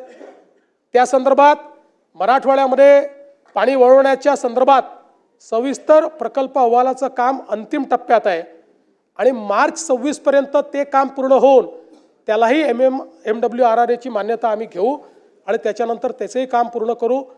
त्यातनं आपला मराठवाडा जो आहे तो त्या ठिकाणी दुष्काळमुक्त होणार आहे. आणि यासोबत मला हे देखील सांगितलं पाहिजे, दमणगंगा एकदरे गोदावरी, दमणगंगा वैतरणा गोदावरी, नारपार गिरणा हे जे प्रकल्प आहेत या सगळ्या प्रकल्पांना आपण त्या ठिकाणी मान्यता देऊन काहींचे टेंडर निघालेले आहेत, काही टेंडर स्टेजवर आहेत आणि त्यातनंही मोठ्या प्रमाणात या ठिकाणी 2.41 लाख हेक्टर इतकी जमीन ओलिताखाली येणार आहे. यासोबत आपण वर्ल्ड बँकेच्या माध्यमातून फ्लड डायव्हर्जनचा प्रकल्प तयार केलेला आहे, तोही आता अंतिम टप्प्यामध्ये आहे. त्यातला पहिला जो पोर्शन आहे त्याचं टेंडरही निघालं आहे, दुसऱ्या पोर्शनचं अजून फायनल डिझाईन तयार होत आहे, ज्यामध्ये जवळपास कोल्हापूर आणि सांगली इथलं जे फ्लडचं पाणी आहे हे फ्लडचं पाणी आपण डायव्हर्ट करणार आहोत. आणि आपल्याला ऐकून आश्चर्य वाटेल, वर्ल्ड बँकेच्या सिम्युलेशन स्टडीमध्ये असं लक्षात आलं दरवर्षी फ्लडचं वाहून जाणारं पाणी हे 100 TMC आहे. 100 TMC पाणी वाहून जातं. त्यातलं 30-35 TMC आपण त्यातलं डायव्हर्ट करू शकतो. ते डायव्हर्ट करून उजनीपर्यंत आणायचं. पश्चिम महाराष्ट्रातले जे काही दुष्काळी तालुके आहेत आणि उजनीतनं पुन्हा मराठवाड्यातले लगतचे जे तालुके आणि जिल्हे आहेत त्याच्यामध्ये पाणी न्यायचं. अशा प्रकारचा हा फ्लड डायव्हर्जनचा प्रोजेक्ट आहे. वर्ल्ड बँकेने याला सगळ्या प्रकारची मान्यता दिली आहे. त्याला निधी देखील वर्ल्ड बँक देतोय. आणि यामुळे मला असं वाटतं की पुढच्या काळामध्ये हे सगळे प्रकल्प, आणि मी असं म्हणत नाही, हे जनरेशनल प्रकल्प आहेत. यातल्या काही प्रकल्पांना 7 वर्ष लागतील, काहींना 8 वर्ष लागतील. पण हे प्रकल्प झाल्यानंतर दुष्काळ हा महाराष्ट्रामध्ये भूतकाळ होईल आणि विदर्भ मराठवाड्यातला दुष्काळ हा नेहमीकरता संपुष्टात येईल. अशा प्रकारचं एक ट्रान्सफॉर्मेशनल काम हे आपण या ठिकाणी केलेलं आहे. खरं म्हणजे आपण जर बघितलं तर विशेषतः हे सरकार जे आहे हे, आणि 2014 पासूनच आपण एक नेहमी प्रयत्न केला की कुठल्याही परिस्थितीमध्ये निधी वाटपामध्ये असमतोल येऊ नये, विदर्भ मराठवाड्यावर अन्याय होऊ नये. राज्यपालांचे पूर्वी निर्देश असायचे, आता ते निर्देश नाही. सुधीर भाऊंनी सांगितलं आहे की आपले वैधानिक विकास मंडळं पुन्हा जिवंत करा. आपला प्रस्ताव केंद्रात गेला आहे, आम्ही पाठपुरावा करतोय, ते जिवंत करू. पण सुधीर भाऊ, ते मंडळं नाही म्हणून तुम्हीही अर्थमंत्री होतात, तुम्ही कधी अन्याय होऊ दिला नाही, दादांनी अन्याय होऊ दिला नाही. त्या सूत्राप्रमाणे जे पैसे मिळाले पाहिजे त्याच्यापेक्षा तसूभर जास्तच पैसे हे विदर्भ मराठवाड्याला आपण दिले. आपण जर बघितलं तर विदर्भाला 23% पैसे देणं गरजेचं होतं. त्याऐवजी आपण विदर्भाला 25.85% दिलेले आहेत. मराठवाड्याला 18% देणं गरजेचं होतं, त्याऐवजी आपण 19% पैसे मराठवाड्याला दिलेले आहेत. त्यामुळे कुठेही अन्याय हा विदर्भ मराठवाड्यावर या सरकारमध्ये होणार नाही, हे देखील या निमित्ताने मला आपल्या लक्षात आणून द्यायचं आहे. ग्रामीण रस्त्यांच्या दर्जोन्नतीच्या संदर्भातले काही विषय आहेत. यामध्ये 6 जानेवारी 22 रोजीच्या शासन निर्णयान्वये 10,000 किलोमीटरचे उद्दिष्ट आपण दिले होते. त्यापैकी 9,992 किलोमीटरच्या कामांना ऑलरेडी मान्यता आपण दिलेली आहे. आणि आता त्याचा दुसरा टप्पा, यामध्ये 7,000 किलोमीटरचे अजून रस्ते आपण घेतलेले आहेत, ज्यामध्ये 6,948, म्हणजे एकूण जर आपण विचार केला तर जवळपास 16,000 किलोमीटरच्या ग्रामीण रस्त्यांना आता मान्यता दिली आहे. त्याला निधी आपण उपलब्ध करून देतो आहोत. आणि या रस्त्यांना आपण हे रस्ते केल्यामुळे मोठ्या प्रमाणात ग्रामीण रस्त्यांचा जो प्रश्न आहे तो प्रश्न या ठिकाणी आपण सोडवणार आहोत. सगळ्या याच्यामध्ये थिमॅटिकली केलं आपण. भास्करराव, मी गोष्ट सांगतो, मी सातत्याने आमच्या सहकाऱ्यांना हे लक्षात आणून दिलं की आपण बीट अँड पीसेसमध्ये काम करू नये. आपण स्कीमॅटिक प्लॅन तयार करावा आणि प्लॅनप्रमाणे करावं. आपण बघा, मुख्यमंत्री योजना आपण जेव्हा सुरू केली त्यावेळेस प्लॅनप्रमाणे आपण केलं. आताही ग्रामीण रस्ते असतील, हॅमचे रस्ते असतील, आपण एक अमृतकाल रस्ते योजना तयार केली आहे. आणि त्या रस्ते योजनेमध्ये आपण आत्ता कुठले आवश्यक आहे, नंतर कुठले आहेत, असं आपण त्याच्यामध्ये मतदारसंघांचा विचार नाही केला. आपण रस्त्याचा दर्जा, त्याच्यावरचा ट्रॅफिक, मुख्य केंद्र कुठले आहेत याचा विचार करून योजना तयार केली आणि त्या योजनेला आपण फायनान्स करतो. अध्यक्ष महोदय, यासोबत आपल्याला कल्पना आहे की आता आपण मागच्या काळामध्ये समृद्धीचं एक्सटेन्शन हे घोषित केलं होतं. या समृद्धीच्या एक्सटेन्शनमध्ये आता नागपूर गोंदिया द्रुतगती महामार्ग 162 किलोमीटर लांबीचा हा महामार्ग आहे. 18,539 कोटी रुपयाचा हा मार्ग आहे. आता जवळपास याचं लँड ॲक्विजिशन अंतिम टप्प्यामध्ये आलेलं आहे आणि त्यामुळे पुढच्या काळामध्ये अगदी तास-सव्वा तासामध्ये आपल्याला गोंदियाला पोचता येईल. नानाभाऊंकडे आम्हाला लवकर पोचता यावं या दृष्टीने आपला 2 बायपास देऊ, बिलकुल 2 देऊ. एक जयंत पाटील साहेब म्हणतात एकाने नानाभाऊ जातील, एकाने प्रफुल्ल पटेल जातील. त्यानंतर भंडारा गडचिरोली हा द्रुतगती महामार्ग 94 किलोमीटरचा आहे. त्याला 12,903 कोटी रुपये आपण देतो आहोत. याचंही भूसंपादनाचं काम हे प्रगतीपथावर आहे. आणि त्यासोबत नागपूर चंद्रपूर द्रुतगती महामार्ग जो आमच्या सुधीर भाऊंची नेहमी त्या ठिकाणी एक आग्रह असायचा, तर त्याही संदर्भात आपण जवळपास 19,536 कोटी रुपयाचं हे भूसंपादन या ठिकाणी प्रगतीपथावर आहे. यासोबत गडचिरोलीमध्ये मोठ्या प्रमाणात आज मायनिंगचं काम चालू झालेलं आहे. तिथल्या रस्त्यांना मायनिंगचं जे काही वजन आहे ते पेलवलं पाहिजे आणि म्हणून त्या ठिकाणी देखील आपण एक मोठा कॉरिडॉर हा तयार करतो, ज्यामध्ये मोर, कोनसरी, मुळचेरा, हेद्रीट, सुरजागड असा आपण हा रस्ता करतो. जवळपास या रस्त्यामुळे चंद्रपूर आणि गडचिरोली जिल्ह्याला मोठ्या प्रमाणात त्याचा फायदा होणार आहे. 2492 कोटी रुपये त्याच्यावर आपण खर्च करणार आहोत. या व्यतिरिक्त 500 कोटी रुपये अजून वेगळ्या रस्त्यांना देखील गडचिरोलीमध्ये आपण त्या ठिकाणी दिले आहेत. नवेगाव, मोर, कोनसरी, मुलचेरा, हेड्री, सुरजागड या सगळ्या भागातल्या आवाजावन जे आहे त्याला देखील याचा मोठा फायदा होणार आहे. आणि या संदर्भात आता बाकी मान्यता प्राप्त आहे आणि वन जमिनीची देखील पहिली मान्यता आपल्याकडे आलेली आहे. बाकी प्रक्रिया आता त्याची जी आहे ती प्रक्रिया चाललेली आहे. यासोबत नागपूर गोवा शक्तिपीठ द्रुतगती महामार्ग हा एक अतिशय महत्त्वाकांक्षी महामार्ग आहे. याचं नाव जरी नागपूर गोवा असलं तरी देखील याचा सर्वाधिक फायदा हा मराठवाड्याला होणार आहे. मराठवाड्याचं चित्र हा एक महामार्ग बदलून टाकेल. आणि या संदर्भात मागच्या काळामध्ये काही आक्षेपही होते लोकांचे. विशेषतः एक आक्षेप होता जो खरा होता की आपण जी अलाइनमेंट फायनल केली होती ती लोकांनी आपल्या लक्षात आणून दिली की सोलापूरपासनं आपली अलाइनमेंट ही जो राष्ट्रीय महामार्ग आहे त्याला पॅरलल जात होती. आणि त्याच्यामुळे ग्रीनफील्ड महामार्ग का बनवतो, नवीन एरिया ओपन अप होतात. ग्रीनफील्ड महामार्गामुळे अनकनेक्टेड लोक त्याच्याशी कनेक्ट होतात आणि तिथे विकास जातो. आणि म्हणून आमचे जयकुमार गोरेजी, अभिजितजी या सगळ्यांची आम्ही चर्चा केली आणि याची सोलापूरपासनं एक वेगळी नवीन अलाइनमेंट आम्ही तयार केली आहे, जी चंदगडपासनं पुढे मग म्हणजे सोलापूरपासनं जाते, मग सांगलीतनं जाते. आमचे जयंतराव पहिल्यांदा सुटून गेले होते शक्तिपीठ महामार्गातनं, आता तुमच्याजवळ आणलं आम्ही.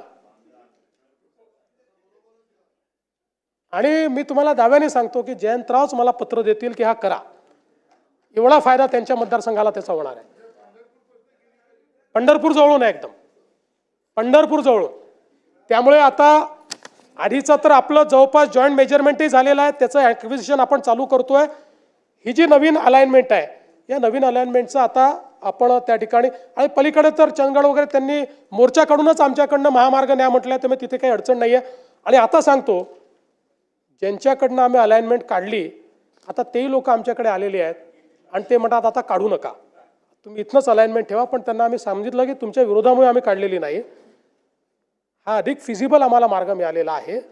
आणि गतिशक्ती प्लॅटफॉर्मवर तो मार्ग नेल्यामुळे गतिशक्ती प्लॅटफॉर्मचा काय फायदा आहे बघा, की जवळपास सगळी वन जमीन आम्हाला त्यातनं वगळता आली, अगदी थोडीशी वन जमीन आली आहे. त्यामुळे त्याचं परमिशन मिळणं अतिशय सोपं झालेलं आहे. आणि खूप मोठ्या प्रमाणात हा मार्ग आपले सगळे शक्तिपीठं तर कनेक्ट करेलच, पण मी तुम्हाला सांगतो की विशेषतः जो दुष्काळी भाग आहे मराठवाड्याचा आणि पश्चिम महाराष्ट्राचा देखील त्याचं चित्र बदलणारा हा महामार्ग ठरेल. याचं काम हे या 2026 मध्येच सुरू झालं पाहिजे अशा पद्धतीनं आम्ही हा प्रयत्न करतो. आपण बघा, या एका महामार्गामुळे आपला जो 18 तासाचा प्रवास आहे तो 8 तासावर येणार आहे. इतक्या मोठ्या प्रमाणात ही कनेक्टिव्हिटी. आणि सगळ्यात महत्त्वाचं काय, आपला लूप तयार होतोय. समृद्धी महामार्ग, नांदेड जालना मार्ग, हा महामार्ग याच्यामुळे महाराष्ट्रातल्या कुठल्याही जिल्ह्याला इंडस्ट्रीचं ॲडव्हान्टेज मिळणार आहे. आत्तापर्यंत इंडस्ट्री ही जिथनं पोर्ट कनेक्टिव्हिटी आहे किंवा लॉजिस्टिक कनेक्टिव्हिटी आहे तिथेच जात होती. यातनं पोर्ट कनेक्टिव्हिटी आणि लॉजिस्टिक्स कनेक्टिव्हिटी ही जवळपास महाराष्ट्रातल्या हे 2-3 आपले हे झाल्यानंतर जवळपास 32 जिल्ह्यांना ही कनेक्टिव्हिटी मिळणार आहे. आणि म्हणून एक प्रकारे महाराष्ट्रातला गेम चेंजर अशा पद्धतीनं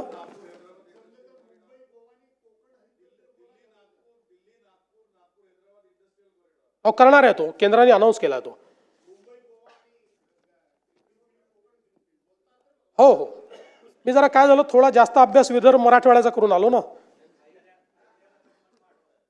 त्यानंतर एक अजून महत्त्वाचा मार्ग या ठिकाणी मुंबई, कल्याण, लातूर, महाराष्ट्र हद्द हैदराबाद अशा प्रकारचा एक जनकल्याण द्रुतगती महामार्ग आपण तयार करतोय. आता हा जो महामार्ग आहे, आज जर आपण विचार केला तर आपल्याकडे मुंबईहून हैदराबादला जाण्याकरता जो एक मार्ग आहे तो समजा समृद्धी महामार्गाने जालना नांदेड निजामाबाद असं गेलो 717 किलोमीटर आहे. मुंबई पुणे सोलापूर हैदराबाद गेलो तर 707 किलोमीटर आहे. पण आता आपण हा जो नवीन महामार्ग करतो आहे या महामार्गामुळे हे अंतर फक्त 590 किलोमीटर येणार आहे. आणि याचा सगळ्यात मोठा फायदा कोणाला आहे? लातूरपासून मुंबईपर्यंतचं अंतर 4.5 तासाचं होणार आहे. 4.5 तास.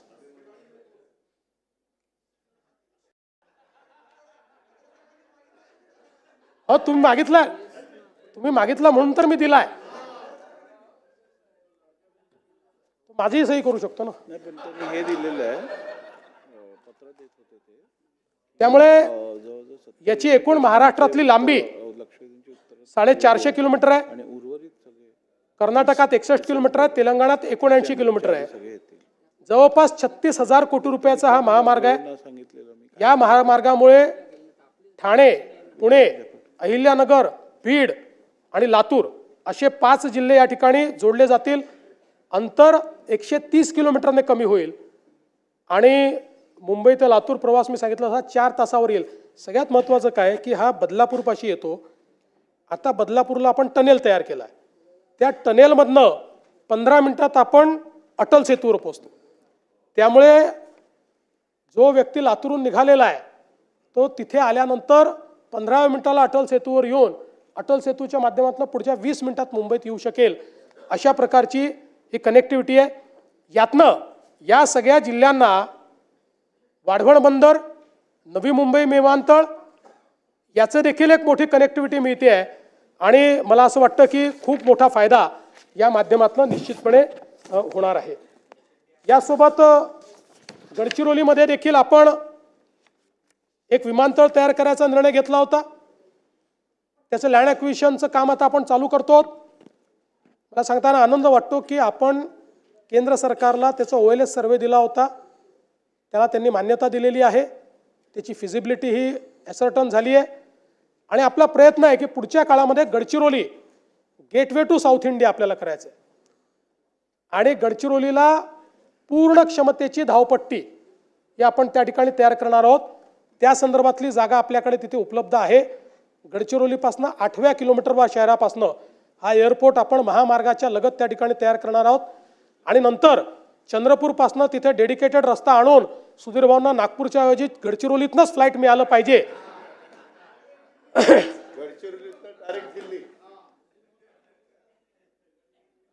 यासोबत मला आनंद आहे की अमरावती विमानतळाचं काम आपण पूर्ण केलं. नाईट लँडिंगची व्यवस्था आपण त्या ठिकाणी केली. आणि आता एशियातली सगळ्यात मोठी हवाई प्रशिक्षण संस्था एअर इंडियाच्या माध्यमातून तिथे सुरू होते.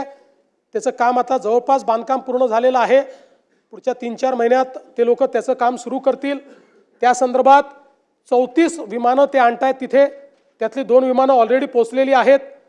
आणि 14 म्हणजे हे 34 विमानं आणि त्यासोबत 14 पायपर विमानं अशा पद्धतीनं त्या ठिकाणी अतिशय मोठी ही संस्था तयार होते. कारण आज आपल्याला माहिती आहे सर्वात जास्त पायलटची आपल्याला आवश्यकता आहे. आता जो इंडिगोचा प्रॉब्लेम झाला तो पायलटच्या कमतरतेनेच झाला. आणि आता तर आपण 1000 नवीन फ्लाईट्स चालवायचे तर 10-15 हजार पायलट्स लागतील. त्यामुळे ही पायलट ट्रेनिंग अकॅडमी अमरावतीच्या अर्थव्यवस्थेला देखील एक नवीन कलाटणी देईल अशा पद्धतीची ही व्यवस्था आहे. अकोल्याचा जो विमानतळ आहे त्याचंही आता धावपट्टी जी आहे ती धावपट्टी वाढवण्याकरता आपण त्या ठिकाणी निधी उपलब्ध करून दिलेला आहे. आणि ती धावपट्टीही आपण वाढवण्याचं काम करतो. यासोबत नागपूरमध्ये नवीन Nagpur international business and finance centre IBFC हे तयार करण्याचा निर्णय आपण घेतला आहे. आपल्याला माहिती आहे की आज नागपूर हे शिक्षणाचं माहेरघर झालं आहे. देशातला अतिशय आयकॉनिक अशा प्रकारच्या इन्स्टिट्यूशन्स नागपुरात आहे. VNIT आहे, एम्स आहे, IIIT आहे, GMC आहे, ICAI आहे, NLU आहे. आपलं त्या ठिकाणी वेगवेगळ्या प्रकारच्या या ज्या काही संस्था आहेत या संस्थांमुळे एक मोठी औद्योगिक इकोसिस्टीम नागपूरला तयार झालेली आहे. आणि म्हणून नवीन नागपूरची निर्मिती आपण करणार आहोत. 1710 एकर जमिनीवर हे नवीन नागपूर आपण विकसित करणार आहोत. ज्या प्रकारे मुंबईत BKC आहे किंवा पुण्यात हिंजवडी आहे, त्याच धर्तीवर एक नवीन बिझनेस डिस्ट्रिक्ट हा नागपूरमध्ये तयार होणार आहे आणि अंदाज आहे की 5 लाखापेक्षा जास्त रोजगार निर्मिती त्या ठिकाणी होईल. आणि विशेषतः या संदर्भात जमीन ॲक्विजिशनची जी काही आम्हाला कारवाई करायची आहे, मोठ्या प्रमाणात शेतकऱ्यांनी त्या संदर्भातलं आपलं कन्सेंट आम्हाला दिलं असल्यामुळे आणि त्या संदर्भातले फायनान्शियल टाईप्सही झाले असल्यामुळे लवकरच याची जी काही जमीन आपल्याला घ्यायची आहे तीही घेण्याचं काम आपण करू. प्रधानमंत्री आवास योजनेच्या अंतर्गत मला सांगितलं पाहिजे की जवळपास 30 लाख घरं आता आपण बांधतो आणि हा एक रेकॉर्ड आहे की 16-17 ते 23-24 या कालावधीत आपण 13 लाख घरं बांधली. त्यानंतर आवास प्लसमधली आपली जी 2018ची यादी होती, त्या यादीमध्ये एकूण 28 लाख लोक होते. आपल्याला केंद्र सरकारने एकाच झटक्यात 30 लाख घरं दिली. त्यामुळे आता आवास प्लस यादीत एकही त्या ठिकाणी कोणीही वेटिंग लिस्टवर नाही.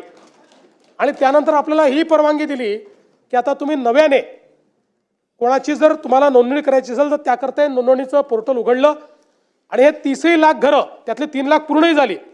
या 30 लाख घरांना आपण ॲडिशनल 50,000 रुपये द्यायचं ठरवलेलं आहे आणि प्लस रूफटॉप सोलर देतो आहोत. म्हणजे पहिल्या दिवशीपासनं यांना विजेचं बिल येणार नाही अशा प्रकारची व्यवस्था ही आपण या ठिकाणी केली आहे.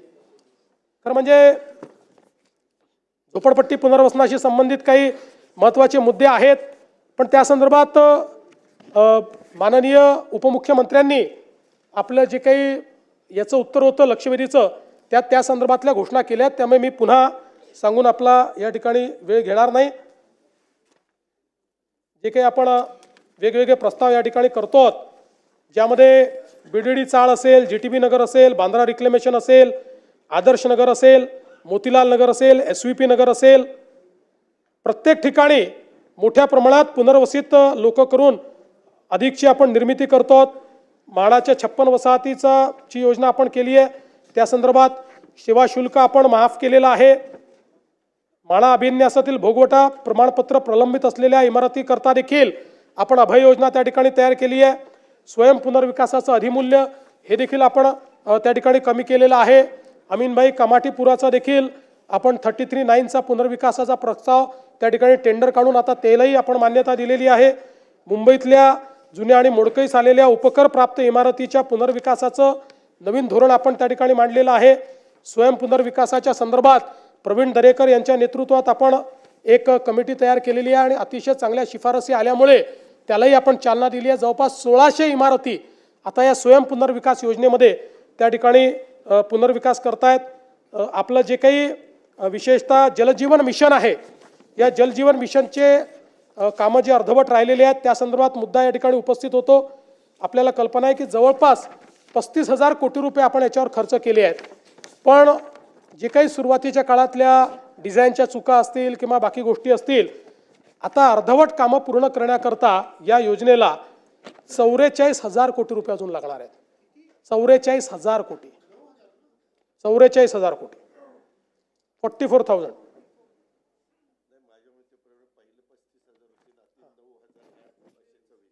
माझं काही आता या नाही 44,000 आहे, ॲडिशनल आहे. ॲडिशनल 44,000 आहेत. त्यापैकी पहिल्या टप्प्यामध्ये 15,000 कोटी रुपयाचा हुडकोशी आपण टायप केला आहे. ते 15,000 कोटी रुपये आणून आपण काम करतोय. शासनाने निर्णय घेतला आहे, कारण आता हे दायित्व आपण स्वीकारलेलं आहे.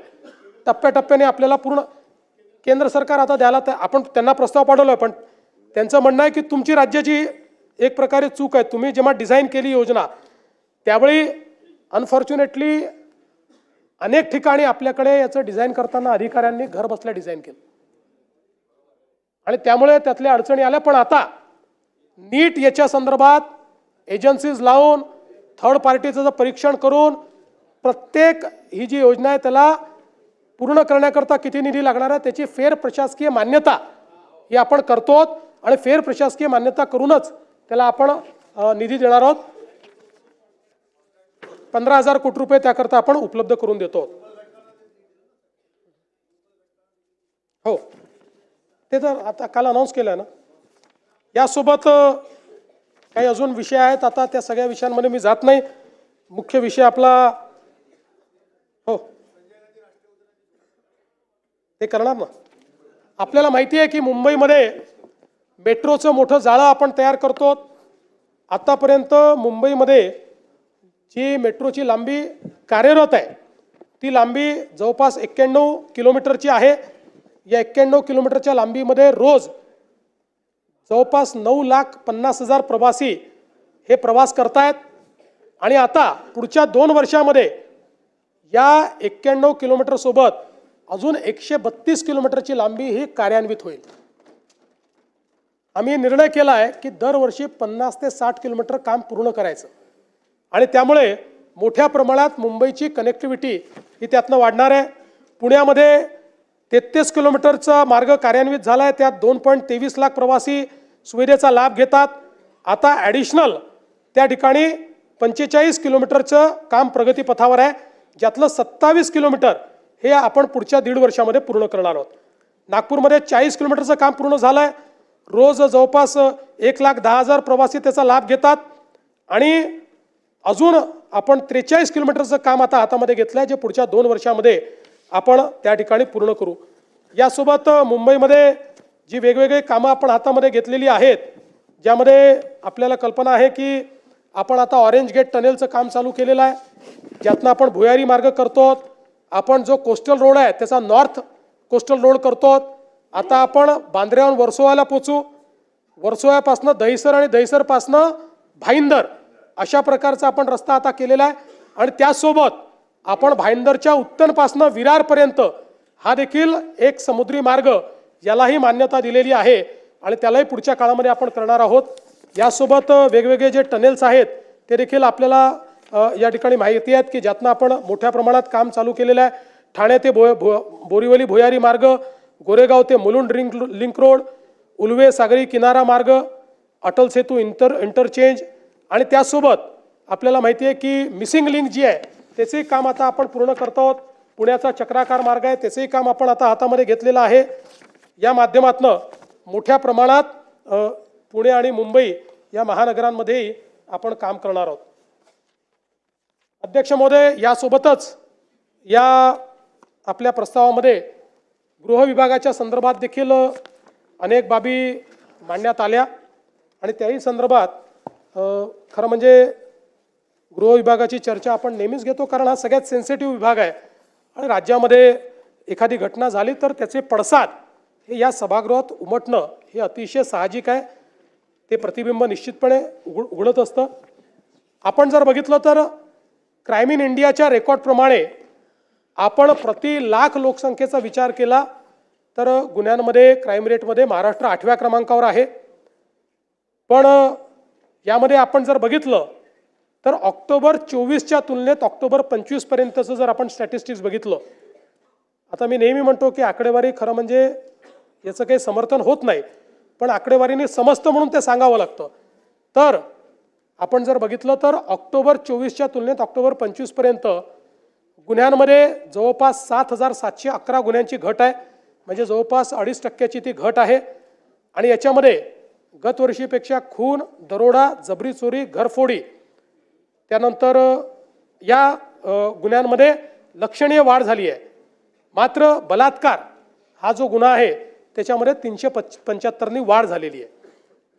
दोषसिद्धीचं प्रमाण हे मात्र मला या सभागृहाच्या नजरेस आणून द्यायचं आहे की 3 नवीन कायदे आल्यानंतर काय परिणाम आहे. आपल्याला माहिती आहे 2013 साली आपलं दोषसिद्धीचं प्रमाण हे 9% होतं. 100 गुन्हेगारांपैकी 91 गुन्हेगार सुटायचे, 9% होतं. त्यानंतर आपण 14 पासून ज्या उपाययोजना केल्या त्या उपाययोजनांच्या आधारावर आपण ते 50% आणलं. पण आता नवीन कायदे आल्यानंतर म्हणजे ऑक्टोबर 24 मध्ये आपलं दोषसिद्धीचं प्रमाण हे 50% होतं. आपण जर बघितलं तर आता नवीन कायदे आल्यानंतर हे दोषसिद्धीचं प्रमाण आपलं गेलं आहे 96.24%. 96.24 आणि असं नाही 70,000 गुन्हे त्यातलं हे आहे 96.24%. आणि अर्थात त्यातले समजा आपण छोटे गुन्हे काढून टाकले, काही कंपाऊंडिंग होतं तरी 70%, गंभीर गुन्ह्यातही. म्हणजे हे 3 कायदे किती इफेक्टिव्ह आहेत याचं हे उदाहरण आहे.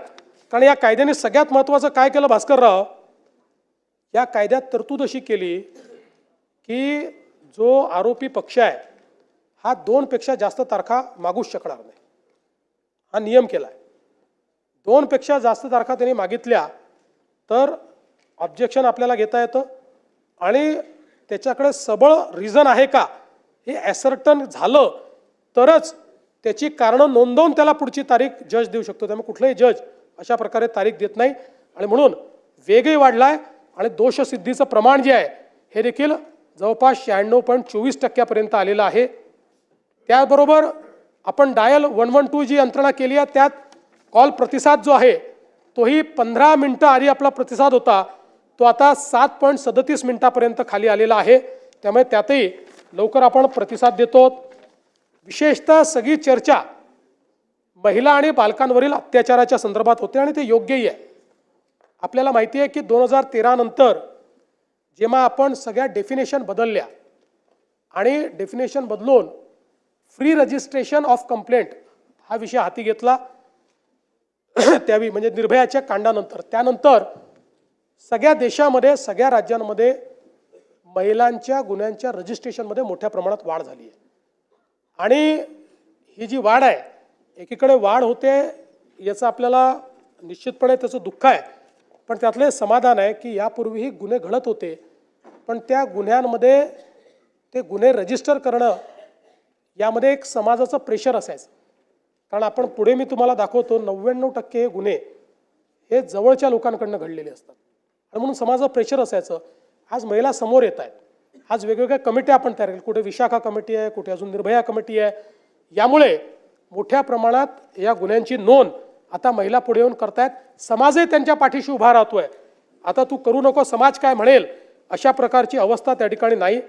आणि म्हणून आपण जर त्या ठिकाणी बघितलं तर आता जवळपास महिलांकडनं ज्या काही तक्रारी आल्या त्यांच्या गुन्ह्यांमध्ये कन्व्हर्ट करण्याचा रेट 99.57% आहे. म्हणजे तक्रार आली त्याच्या मेरिटचा विचार न करता पहिले ती तक्रार आपण नोंदवतो आणि त्याच्यानंतर त्यातलं तथ्य काय आहे. म्हणजे आत्ता सध्या प्रिझम्पशन आपण हे केलं आहे की महिला तक्रार करते तर ती योग्यच असेल अशा पद्धतीनं आपण या संदर्भात करतो. आणि मग आपण एक निर्णय अजून केला की महिलांच्या संदर्भातल्या गुन्ह्यामध्ये 60 दिवसाच्या आत चार्जशीट फाईल झाली पाहिजे. पूर्वी वर्ष करायचं नाही आणि मग हे प्रमाण आपण सातत्याने वाढवत गेलो. आता मला सांगताना आनंद वाटतो की आता ऑक्टोबर 2025 पर्यंत 60 दिवसात निर्गती ज्याची आपण करू शकलो त्याचं प्रमाण 87.8% आहे. म्हणजे जे पूर्वी 25 किंवा 24% असायचं 2019ला आपण विचार केला 2020ला तर ते 45% होतं, ते आता 88% गेलं आहे. आपल्याला केंद्र सरकारने सांगितलेलं आहे की 90% वर या ठिकाणी प्रमाण असलं पाहिजे आणि याचे डायनामिक नोंद होते.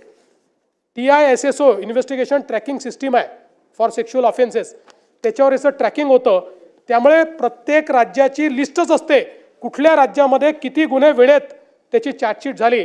त्यात आपलं काम हे आता योग्य पद्धतीने चाललं आहे. फास्ट ट्रॅक कोर्ट देखील आपण सुरू केलेले आहेत. National mission for safety of women या संदर्भात आपण जी काही कारवाई आहे ती केलेली आहे. आणि जसं मी सांगितलं की रिस्पॉन्स टाईम हा महिलांच्या संदर्भात देखील मोठ्या प्रमाणात आपण केला आहे. लहान मुलींवरील लैंगिक अत्याचाराची जी प्रकरणं आहेत त्या प्रकरणामध्ये अशा प्रकारे गुन्हे दाखल करण्याचा जो दर आहे तो जवळपास 99.1% या ठिकाणी आहे आणि ते सगळे गुन्हे आपण उघडकीस आणलेले आहेत.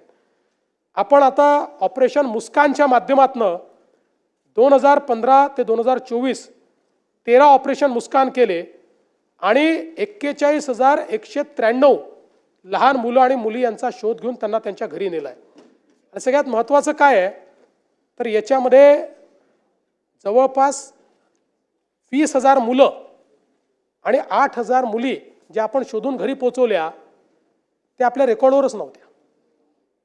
त्यांच्या घरच्यांनी कुठलीही कंप्लेंट केलेली नव्हती. पण हे ऑपरेशन मुस्कानच्या माध्यमातून आणि आता ऑपरेशन शोध आपण चालू केलं. ऑपरेशन शोधमध्ये काय आहे तर आपल्याला माहिती आहे की वर्षभरामध्ये निघून गेलेले लोक परत येतात, परत आल्यानंतर पण एखाद वर्षानंतर शोधण्याची गती कमी होऊन जाते आणि म्हणून ऑपरेशन शोध जुन्या केसेसमध्ये शोध घ्या अशा पद्धतीने आपण चालू केला आणि त्यातही जवळपास 17/4/25 ते 15/5/25 या कालावधीत ऑपरेशन शोध एक मोहिमेच्या अंतर्गत 4,960 महिला आणि 1,364 बालकांचा शोध घेण्यात आला आणि रेकॉर्डवर नसलेल्या अजून 106 महिला आणि 707 बालकांचा शोध हा या ऑपरेशनमध्ये घेण्यात आला आणि तसंच आता ऑपरेशन शोधचा दुसरा जो टप्पा आहे तो टप्पा देखील या ठिकाणी चाललेला आहे. आणि मग एक आपला नेहमीचा मुद्दा या ठिकाणी येतो की अपहरणाचा मुद्दा एक सातत्याने आपल्याकडे मांडला जातो की किती अपहरण झालं अशा पद्धतीनं एक मुद्दा मांडला जातो. मुळामध्ये आपल्याला मला या ठिकाणी लक्षात आणून द्यायचं आहे की केंद्र सरकारने एक निर्णय केला आणि त्या निर्णयाच्या अंतर्गत केंद्र सरकारने सांगितलं केंद्र सरकारने सांगितलं की कुठलेही अशा प्रकारची महिला असेल, मुलगी असेल, घरातनं निघून गेली आणि 24 तासात जर ती सापडली नाही तर फौजदारी गुन्हा पकडायचा आणि मग किडनॅपिंगचा गुन्हा आपण दाखल करतो. मग अनेक वेळा नंतर त्या परत येतात, सापडतात, कधी घरगुती भांडणातनं त्या ठिकाणी गेलेले असतात आणि म्हणून हा जो नंबर आहे हा नंबर फार मोठा सुरुवातीला आपल्याला दिसतो. पण आपण जर बघितलं तर महाराष्ट्रामध्ये या संदर्भात जे काही अपहृत अल्पवयीन मुली किंवा जी काही मुलं आहेत, महिला आहेत, या संदर्भात साधारणपणे त्यांचं जे काही परत आणण्याचा दर आहे हा वर्षाचा 86%. गेलेले 86% परत येतात आणि पुढच्या वर्षात अजून त्यातले 10% परत येतात, म्हणजे सापडतात. एका वर्षात 86% सापडतात आणि असं करता करता 98% आपण पोहोचतो. कुठे कमी अधिक होतो पण 90% आपण जातो की जे परत येतात. म्हणजे एक तर आपण त्यांना शोधतो किंवा ते परत येतात किंवा त्यांची भांडणं त्या ठिकाणी संपतात. आणि म्हणून आपण जर कारण आता मुंबईची चर्चा फार मोठ्या प्रमाणात झाली आणि म्हणून मुंबईमध्ये तर आपण जर बघितलं तर मुंबईमध्ये तर हा परत आणण्याचा दर जो आहे हा 99% मुंबईमध्ये. आपण जर विचार केला 2022 सालचा तर 2022 त्या ठिकाणी एकूण जे काही अशा केसेस फौजदारी गुन्हे किडनॅपिंगचे किंवा निघून गेल्याचे झाले त्यात 1892 पैकी 1870 परत आले, म्हणजे 99% हा रेट आहे. किंवा 23 आपण बघितलं तर 1257 पैकी 1887 त्या ठिकाणी परत आले, परत 98.5% रेट आहे. 2024 1999 पैकी 1973 आपण परत आणू शकलो, म्हणजे परत 99% रेट आहे. त्यामुळे अनेक वेळा काय होतं, स्टॅटिस्टिक्स कसं मिसलिडिंग असतं की आपल्याला असं वाटतं की बाबा मुंबईमध्ये वर्षाला 1900 लोक किडनॅप होत आहेत, मग त्याचं आपण प्रति दिवशी काढतो, मग त्याचं प्रति तासाला आपण काढतो आणि मग आपण त्या ठिकाणी सांगतो रोज इतके बालकं किडनॅप होत आहेत, रोज इतक्या महिला किडनॅप होत आहेत. त्यामुळे मुंबईत कायदा आणि सुव्यवस्था बाकी नाही, वर्षभराने पोलीस त्यांना परत आणतायत हे मात्र कोणीच सांगत नाही. त्याच्यामुळे मुंबई ही सुरक्षित आहे. मुंबईत नोन अशा प्रकारच्या कुठल्या गँग्स नाहीत, पण काही असल्या तरी त्या जेरबंद आपण करतो आणि अशा प्रकारे हे जे काही हरवलेले किंवा किडनॅप झालेले आहेत त्यांना परत आणण्याचं काम देखील पोलिसांच्या माध्यमातून मोठ्या प्रमाणात चाललेलं आहे. हे होत असताना मला या ठिकाणी सांगायचं आहे की आपण मोठ्या प्रमाणात पोलीस भरती या महाराष्ट्रामध्ये केलेली आहे. गेल्या 10 वर्षात, मी गृहमंत्री जास्तीत जास्त काळ होतो म्हणून सांगतो, केलेली पोलीस भरती 88,633 आहे आणि गेल्या 3 वर्षात केलेली पोलीस भरती ही 51,207 आहे आणि आता पुन्हा 25,000 पोलीस भरती ही महाराष्ट्रामध्ये चाललेली आहे.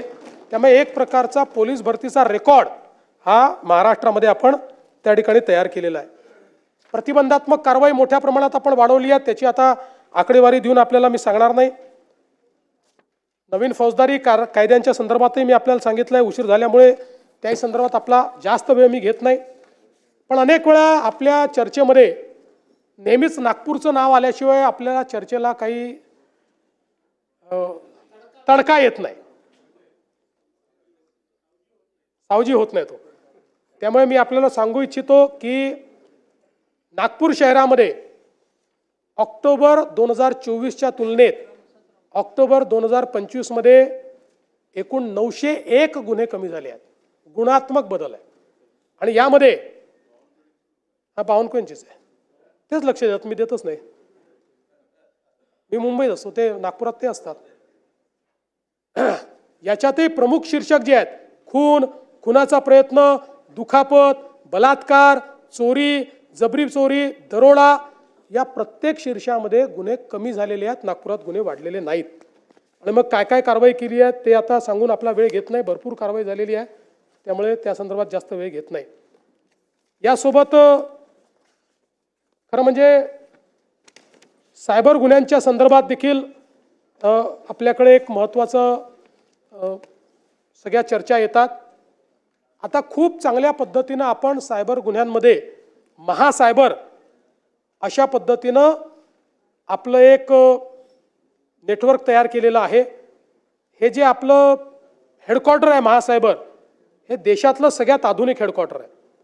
आता जवळपास 4-5 राज्यांनी आपल्याला विनंती केली, आपण त्याला कॉर्पोरेशनमध्ये परिवर्तित केलं आहे. कारण आपण एवढी कॅपॅबिलिटी उभी केली तर त्याचा फायदाही झाला पाहिजे. आता 3-4-5 राज्यांनी आपल्याकडे येऊन ते पाहून गेले, त्यातले 3 राज्य तर नक्कीच आपल्याला त्यांच्याकडे तसं महासायबर उभं करण्याचं काम देत आहेत. आणि 2 देश हे आता आपल्याला ते काम देत आहेत महासायबरला, की तशा प्रकारचं सायबर हेडक्वार्टर आपण त्यांच्याकडेही जाऊन उभं करावं. त्यातलं आज रात्री 8:30 वाजता एका देशासोबत कदाचित आमचा अंतिम करार होईल. आणि या माध्यमातून आता आपल्याकडे कॅपेबिलिटी आहे. आपण पूर्वी ज्या गोष्टींकरता केंद्र सरकारकडे पाहायचो त्या सगळे आता आपण त्या ठिकाणी कॅपेबिलिटी वापरू शकतो. गोल्डन अवरमध्ये लोकांचे जाणारे पैसे आपण थांबवू शकतो. मोठ्या प्रमाणात आपल्याकडे हे फेक कॉल सेंटर्स असतील, मोठ्या प्रमाणात सायबर फ्रॉड्स असतील, डिजिटल अरेस्ट असेल, या सगळ्या गुन्ह्यांमध्ये आपण लोकांना वाचवलेलं आहे. आणि सगळ्यात महत्त्वाचं की अनेक मुली ज्या सेक्स्टॉर्शनच्या बळी पडल्या होत्या आणि आत्महत्येच्या विचारात होत्या, अशांना वाचवण्याचं काम या आपल्या सायबर युनिटच्या माध्यमातून झालं आहे. 100पेक्षा जास्त लोक असे आहेत की आपल्या सगळ्या जे काही सोशल मीडिया चालतो, या सोशल मीडियामध्ये असं लक्षात आलं की आत्महत्या करण्याची त्यांनी काही म्हणजे संकल्पना बोलून दाखवली आहे किंवा निराशा दिसते आहे, त्यांना स्वतः हुडकून आणि त्यांच्याशी चर्चा करून त्यांना आत्महत्येपासून परावृत्त करण्याचं काम हे आपल्या महासायबरच्या माध्यमातून आपण केलेलं आहे. आणि आज आपल्याकडे खूप मोठ्या प्रमाणात त्याची व्यवस्था आहे. अंमली पदार्थ हा आज आपल्यासमोरचा सगळ्यात मोठा प्रश्न आहे. महाराष्ट्रामध्ये अंमली पदार्थाच्या संदर्भात एक 0 टॉलरन्सची आपण भूमिका घेतली आहे. अनेक वेळा लोक असं म्हणतात की बाबा इथे माल सापडतोय, तिथे माल सापडतोय. याचं कारण आहे की एक मोठं इंटेलिजन्सचं नेटवर्क तयार झालं आहे. केंद्र सरकारने आता सगळ्या राज्यांना एका पेजवर आणलं आहे. सगळे राज्य इंटेलिजन्स शेअरिंग करतायत. आपण तेलंगणामध्ये जाऊन पकडलं, आपण दिल्लीमध्ये जाऊन पकडलं, कारण इंटेलिजन्स शेअरिंग होत आहे. आणि म्हणून आता मोठ्या प्रमाणात आपण याची कारवाई सुरू केलेली आहे. आपण जर विचार केला तर साधारणपणे यामध्ये हजारो कोटी रुपयाचं ड्रग्स हे आपण पकडलेलं आहे. त्याची सगळी माहिती आहे ती देत नाही. आणि पकडल्यानंतर ते नष्ट करण्याचं काम आपण करतोय. म्हणजे ते पुन्हा सायकलिंगमध्ये यायला नको म्हणून दर 6 महिन्यांनी जेवढ्या वेगवेगळ्या युनिटमध्ये ड्रग पकडलं गेलं असेल त्याचं फॉरेन्सिक आपण त्याचा रिपोर्ट असतो, त्यामुळे त्या सगळ्या साठ्याची आपल्याला आवश्यकता नसते. आपल्याला त्याची परवानगी मिळते. तो सगळा साठा आपण जाळून टाकतो. तो पुन्हा रिसायकलिंगमध्ये आपण येऊ देत नाही. आणि खूप ठिकाणून येतोय, असं नाही. काय होतं याच्यामध्ये, हे MD वगैरे तर नानाभाऊ पूर्वीच्या काळामध्ये जसं आपण आपल्याकडे गुऱ्हाळ असायचं, कढईमध्ये उसाचा रस टाकला की आपले सराटे घेऊन आपण त्यातनं राब काढायचो आणि गुळ तयार करायचो, असं मेफेड्रॉन तयार होतं, साध्या कढईमध्ये तयार होऊ शकतं. हा एक मोठा चॅलेंज आहे. म्हणजे आपण ते मोठे मोठे ड्रग्ज जे आहेत महागडाचे ते तर आपण पकडतोय, ते बाहेरून यावे लागतात, पण या ठिकाणी हे ड्रग्ज जे आहेत हे अतिशय सिम्पली तयार होत आहेत. आणि म्हणून याच्यावर इंटेलिजन्स व्यवस्था ठेवणे आणि त्याच्यावर कारवाई करणे आणि कडक कारवाई करणे. म्हणूनच आपण ड्रग्सच्या संदर्भात 2 गोष्टी केल्यात. MPD आणि मोकामरे यांना घेतलेलं आहे, ते आपण लावतो. आणि कोणी पकडलं गेलं, पेडलरही पकडला गेला तरी फॉरवर्ड लिंकेज काय आणि बॅकवर्ड लिंकेज काय हे आपण शोधून काढतो. वेगवेगळ्या ठिकाणी लक्षात आलं की कंटेनरमध्ये ड्रग्ज येत आहेत. आता सगळ्या हे जे काही पोर्ट्स आहेत त्या ठिकाणी स्कॅनिंग मशीन लावलेले आहेत, ज्यातनं ते स्कॅन आपल्याला करता येतं आणि त्यातनं समजतं. पोस्टाने पाठवत आहेत, आपलं वेगवेगळ्या प्रकारच्या पद्धती त्या ठिकाणी वापरत आहेत. तेही सगळ्या लोकांना आपण हे सांगितलेलं आहे की तुमच्यावर जबाबदारी आहे. तिथे भेटी देऊन तिथली सिस्टीम जी आहे ती सॅनिटाईज करण्याचं काम आपण केलेलं आहे. मोठ्या प्रमाणात जाणीव जागृती होते आणि विशेषतः ज्या पोलिसांनी याच्यामध्ये डायरेक्ट इनडायरेक्ट सहभाग घेतला असेल त्या पोलिसांना आपण बडतर्फ केलेलं आहे, त्यांना सस्पेंड केलेलं नाही. थेट 311 खाली आपण त्यांना बडतर्फ केलेलं आहे. हे देखील या निमित्ताने मला सांगायचं आहे. यासोबत काही अजून वेगवेगळ्या गोष्टी आपण मांडलेल्या आहेत. मी आता त्या सगळ्या गोष्टी आपल्यासमोर म्हणजे काही महिला अत्याचाराचे विषय ते देखील आपल्यासमोर ठेवले आहेत. भ्रष्टाचाराच्या संदर्भात मुद्दे मांडल्यात. खरं म्हणजे महाराष्ट्रामध्ये आपण मोठ्या प्रमाणात गेले काही वर्ष सापळे तयार करतो. आज आपण बघितलं तर जेवढ्या सापळ्याच्या कारवाया महाराष्ट्र करतोय तेवढं इतर कुठेही होत नाही. आणि एकही अशी कंप्लेंट नाही की आम्ही अँटी करप्शनला तक्रार दिली आणि आमची तक्रार समोरच्याला मिळाली. आत्ता आपण जे सापळे करतो आहोत 99% सापळ्यांमध्ये आपण यशस्वी होतो आणि हे सुरूच राहील. आता याचं इंटरप्रिटेशन कोणी हेही करू शकतं की या घटना वाढतायत म्हणजे आपल्याकडे भ्रष्टाचार वाढलाय. माझं मत असं आहे, जेवढे जास्तीत जास्त लोक भ्रष्टाचारी पकडले जातील अशा गुन्ह्यांचं रजिस्ट्रेशन हे मला असं वाटतं की लोकांवर जरब आणेल आणि निश्चितपणे त्या ठिकाणी भ्रष्टाचार जो आहे तो कमी होईल. एक राजकीय विरोधकांवर सूड भावनेने दाखल होत असलेले असे कुठलेच गुन्हे आपण दाखल करत नाही. टोळ्यांच्या दहशतीच्या संदर्भात देखील काही विषय आलेले आहेत. मोठ्या प्रमाणात यामध्ये कारवाई आपण केली आहे. आपण जर बघितलं तर पुण्यामध्ये जवळपास 42 गुन्हे आपण दाखल केले आहेत. 182 आरोपी जे टोळ्यांच्या माध्यमातून काम करत आहेत त्यांच्यावर कारवाई केली आहे. मुंबई शहरामध्ये 17 गुन्हे आहेत, ठाणेमध्ये 14 गुन्हे आहेत, अहिल्यानगरमध्ये 7 गुन्ह्यांमध्ये 45 आरोपी आहेत. MPDAच्या कायद्याच्या अंतर्गत 528 लोकांवर कारवाई केली आहे. त्यानंतर 55, 56, 57च्या अंतर्गत 5163 लोकांवर कारवाई केली आहे आणि प्रतिबंधात्मक कारवाया 2028 लोकांवर केलेल्या आहेत. त्यामुळे आता कुठल्याही परिस्थितीत गुन्हेगार सुटू नये अशा प्रकारचा आपला प्रयत्न हा या ठिकाणी चाललेला आहे. मी या निमित्ताने आपल्याला एवढंच सांगू इच्छितो की महाराष्ट्रामध्ये गुन्हेगारीच्या संदर्भात मी असं म्हणणार नाही की गुन्हेगारी नाही, कारण अनादी कालापासून अशी कुठलीच राजवट नाही की ज्याच्यामध्ये गुन्हेगारी नाही. गुन्हेगारी प्रवृत्ती आहे, पण त्या प्रवृत्तीला ठेचण्याची शासनाची मनीषा आहे की नाही, इच्छा आहे की नाही हे महत्त्वाचं आहे. आणि म्हणून या निमित्ताने मी आपल्याला सांगतो की कुठल्याही परिस्थितीत गुन्हेगारांना सोडायचं नाही हा आमचा प्रयत्न असणार आहे. आणि हे सगळं करत असताना अनेक वेळा पोलिसांकडूनही चुका होतात, होत नाही असं नाही. इतकी मोठी सिस्टीम आहे, 2 लाख पोलीस आहे, पण त्यांनाही पाठीशी आम्ही घालत नाही. त्यांच्यावरही योग्य कारवाई करणं हा आमचा प्रयत्न असतो.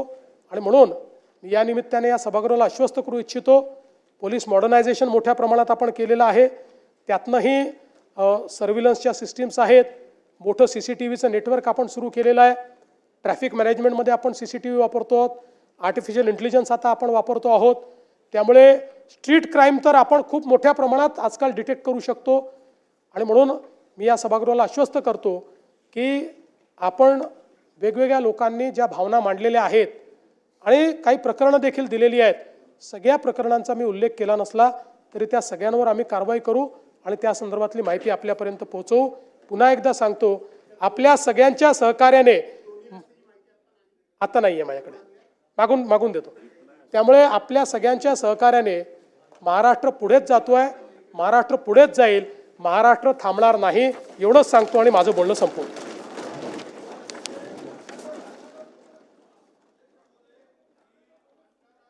त्यांनी मानलं होतं अध्यक्ष महोदय की धान उत्पादक शेतकरी यावेळेस संकटात आहे, अडचणीत आहे. कारण अवकाळी पावसामुळे धान कापणीचा हंगाम होता, त्यावेळेसच ते धान कापणी झाली आणि पाऊस आला. त्यामुळं आपण मागच्या वर्षी 700 रुपये बोनस दिला. यावर्षी सुद्धा अत्यंत नुकसान मोठ्या प्रमाणात झालं. ते त्या धानाचं पाखड झालं, धान खरेदी होत नाही आहे अशी परिस्थिती आहे. म्हणून धानाला 1000 रुपये बोनस ह्या नाही क्विंटल एका क्विंटलच्या मागे 1000 मागच्या वेळेस जे दिलं 1000 20,000 रुपये हेक्टरी जे काही बोनस आहे. धानाच्या शेतकऱ्याला यापूर्वी सरकारने मदत केली आहे, यापुढेही सरकार मदत करेल. त्या संदर्भातली सगळी माहिती घेऊन त्याची योग्य जी काय अनाउन्समेंट आहे ती आम्ही करू. ठीक आहे.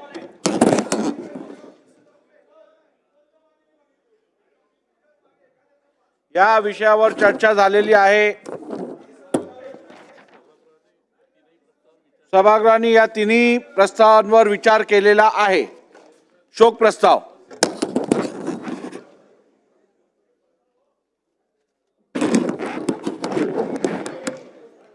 मी पुढील प्रमाणे